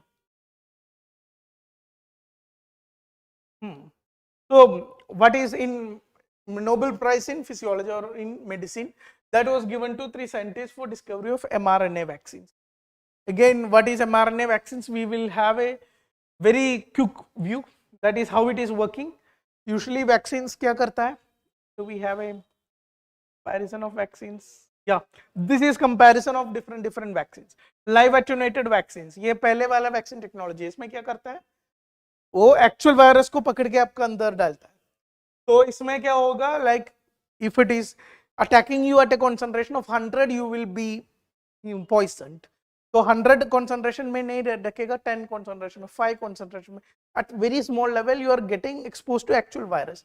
So body will generate antibodies, body will keep this memory of having these antibodies. Whenever this virus come, it will kill it. Live attenuated मतलब polio virus, hepatitis A virus का vaccine है. Hepatitis में एक question भी आया था, hepatitis C has vaccines or not vaccines during that time. तो इसमें क्या होता है, इसमें पोलियो कब डेंजरस होता है, when this virus can able to reproduce at a much higher rate. तो हम इसका reproducing capacity कट करता है, इसको reproducing capacity अवॉइड करके इनएक्टिवेट करके हमारे अंदर डालता है. तो again the body will go through the same cycles. ये दोनों वैक्सीन में रिस्क क्या है, sometimes live attenuated will backfire, you will get the disease from this. Sometimes inactivated में से इनएक्टिवेशन काम नहीं करेगा तो हमको डिसीज मिल जाएगा. Polio has made some countries में वो एलिमिनेट किया था, उसके बाद वो फिर वापस आ रहा है, from the vaccines they are getting infected. तो this are risk associated with this. Subunit recombinant vaccines, that means complete like inactivated में आपको उसका कैपेसिटी टू रिप्रोड्यूस कट कर रहा है, इधर full part of the virus को introduce नहीं कर रहा है. That means to avoid the risk of this recombination or recoming of these diseases from vaccines, आप पूरा वायरस को नहीं डाल रहे, some part of the virus is being introduced to your body. Similarly toxoid, viral vector, ये सब इसका ही variants है. Now mRNA and DNA are the two new options available. तो mRNA में क्या करता है, we already discussed mRNA, RNA का functions क्या होता है. mRNA में हम suppose COVID है, this is our COVID vaccine, and इसका most peculiar properties है उसका ये. So mRNA vaccine, we were speaking about this COVID virus. COVID virus का most peculiar properties है these T-shaped things which attach to your lung cell और हमारा अंदर वाला सेल. तो हम क्या करते हैं, mRNA हम क्या बोला, DNA में क्या मैसेजेस, क्या इंफॉर्मेशन स्टोर्ड है, इसको कन्वर्ट करके ऐसे प्रोड्यूस करो. This instruction is given by this mRNA. तो इधर पहले हम क्या कर रहा था, बाकी वैक्सीन में दिस टी शेप्ड चीज को लेके हम इंट्रोड्यूस कर रहे हैं बॉडी में, लाइक हमारा बाकी को vaccine, all this vaccines are taking this T shaped isolating from this virus and introducing to our body. तो बॉडी क्या करेगा, when it is introduced, foreign body आ गया, एंटीबॉडी को बनाएगा, एंटीजन को बनाएगा, ये लोग जाके उसको मार देगा. Now when they kill this T shaped things, they create a memory of how to attack these kind of things. Now when this actual virus comes, they will easily go and conquer this. This is normal vaccines. Now in mRNA vaccines, you are not even introducing these T-shaped things. We take this COVID virus, we redesign it and synthesize an mRNA out of this. That means this mRNA will contain only this instruction to produce this. Now it will be then mixed with a nanoparticle encapsulations. That means whole this thing will work only if it enters your cell. Digestive system में गया, वो digest होके चला गया, उसमें से आपके cell का अंदर जाना है, then only it will function. To take this mRNA to without destroying, इसको प्रोटेक्ट करके आपका सेल का अंदर लेके जाना है. That function is done by this encapsulation nano particles. Now उधर से क्या होगा, हमको वैक्सीनेशन मिल गया, देन ये सेल का अंदर ये एनकैप्सुलेशन उसको लेके जाएगा. सेल का अंदर आ गया, वह क्या है, ये mRNA. mRNA means instruction. Cell को वो इंस्ट्रक्ट करेगा क्या बनाना है, टी शेप चीज बनाने के लिए. देन हमारा सेल क्या करेगा, बहुत ज्यादा टी शेप चीज बनाएगा. देन बॉडी देखेगा, अगेन आ गया एक फॉरेन पार्टिकल, देन बॉडी उसको जाके एंटीबॉडीज एंटीजन प्रोड्यूस करके उसको मार देगा. Then body will keep this memory of things how to attack this. Then फिर ओरिजिनल वायरस आ गया, we will attack this. So what we are introducing into this body is not even a part of this virus. We are introducing mRNA, that is instruction to produce these spikes or T's or these kind of sections. Whichever is, if it is coronavirus, we are speaking about spike. Other virus है तो कुछ उसका properties क्या है वो बोल देगा. So what advantages this brings is, usually vaccine development is a very complex process. It requires years of development done on this. Now with mRNA technology, this whole process becomes extremely easy, and the risk associated with this vaccine is minimized to a great extent, because you are not introducing something completely new. Your body itself is producing these spikes, not a virus. So then vaccine development, this is like not just a technology for COVID vaccine. This is a platform technology. Now, due to our condition, we are using it for COVID vaccine development. Tomorrow, it can be developed for n number of other diseases. And polio vaccine, जैसे 10 साल 20 साल नहीं लगेगा, you can develop things in instantaneous space. Rest, you can go with this. DNA vaccine, this is no actual vaccine has been developed based on DNA vaccines. This is a research technology. What is the basic part associated with this? Instead of हम mRNA में क्या बोला? We are introducing something like instruction, message को अंदर लेके डाल रहा है. इसके अंदर मैसेज नहीं, पूरा डीएनए को ही अंदर लेके डाल देगा, तो becomes a DNA vaccine. Again, all the processes are very similar to. नहीं, फर्स्ट जनरेशन वैक्सीन क्या इंट्रोड्यूस कर रहा था, वायरस को इंट्रोड्यूस कर रहा था. नहीं, वायरस को इंट्रोड्यूस करना, वायरस का बॉडी में से न्यूक्लियस का अंदर का एक स्मॉल पार्ट है डीएनए. तो we are taking only the DNA and introducing here. Virus means पूरा वायरस को या इसको पार्ट्स को कुछ नहीं हम इंट्रोड्यूस कर रहे हैं. वायरस का हमको कोई मतलब ही नहीं. We are just introduce taking a part of its DNA and introducing that into it. Again, this is having all the advantages, stability, long lasting immunity, no infection, all the other advantages of DNA vaccines, but abhi tak aaye nahi hai. It will come in very soon because promising technological developments are happening in. So this research was given this medicine में mRNA vaccine का ये दिया था Nobel Prize for this year. Otherwise also mRNA vaccine, DNA vaccines, these are always in news. So basic understanding you should have. Now vaccine advantages, what else? Aspartame declared possible carcinogen. So aspartame is something which you all take in coke, in sugar coke, in all these diet things. Everywhere there is aspartame, so it is currently declared as possible carcinogen. बहुत ज़्यादा diet Coke मत लेना, energy नहीं सोच. सब consume कर रहा है. तो अभी देखते हैं, अभी इसका सब्स्टिट्यूट में भी आएगा. पॉसिबल कार्सिनोजन है. पॉसिबल कार्सिनोजन का मतलब ये नहीं कि वो कोई भी खा रहे उसको, इट इज नॉट पॉइजन. कोई कंडीशंस में, कोई कॉन्सेंट्रेशन में, depends on your physiology also. ये सब आपको मैच करता है. There is chances of you getting cancerous. These are WHO divide करता है. WHO भी एग्जैक्टली नहीं, international agency for research on cancer. This is an agency that is under WHO. ये लोग ये डिफरेंशिएशन, पॉसिबल कैंसरस, ये सब क्लासिफिकेशन बनाते हैं. Details regarding this you can read it here. That's end of theme 1. So basically we have covered 3 aspects: physics and engineering. That was our first part. Second part was this particle physics and what else? Nuclear technology and particle physics. Third part was biological parts, and some of the biological parts we will consider in biotechnology also. Biological and evolutionary related aspects, these we covered in 3 parts. So general science theme we have comprehensively covered. Next class we will be having on space and astronomy. Okay. हाँ, उसमें news बहुत जाता है, तो we will do, but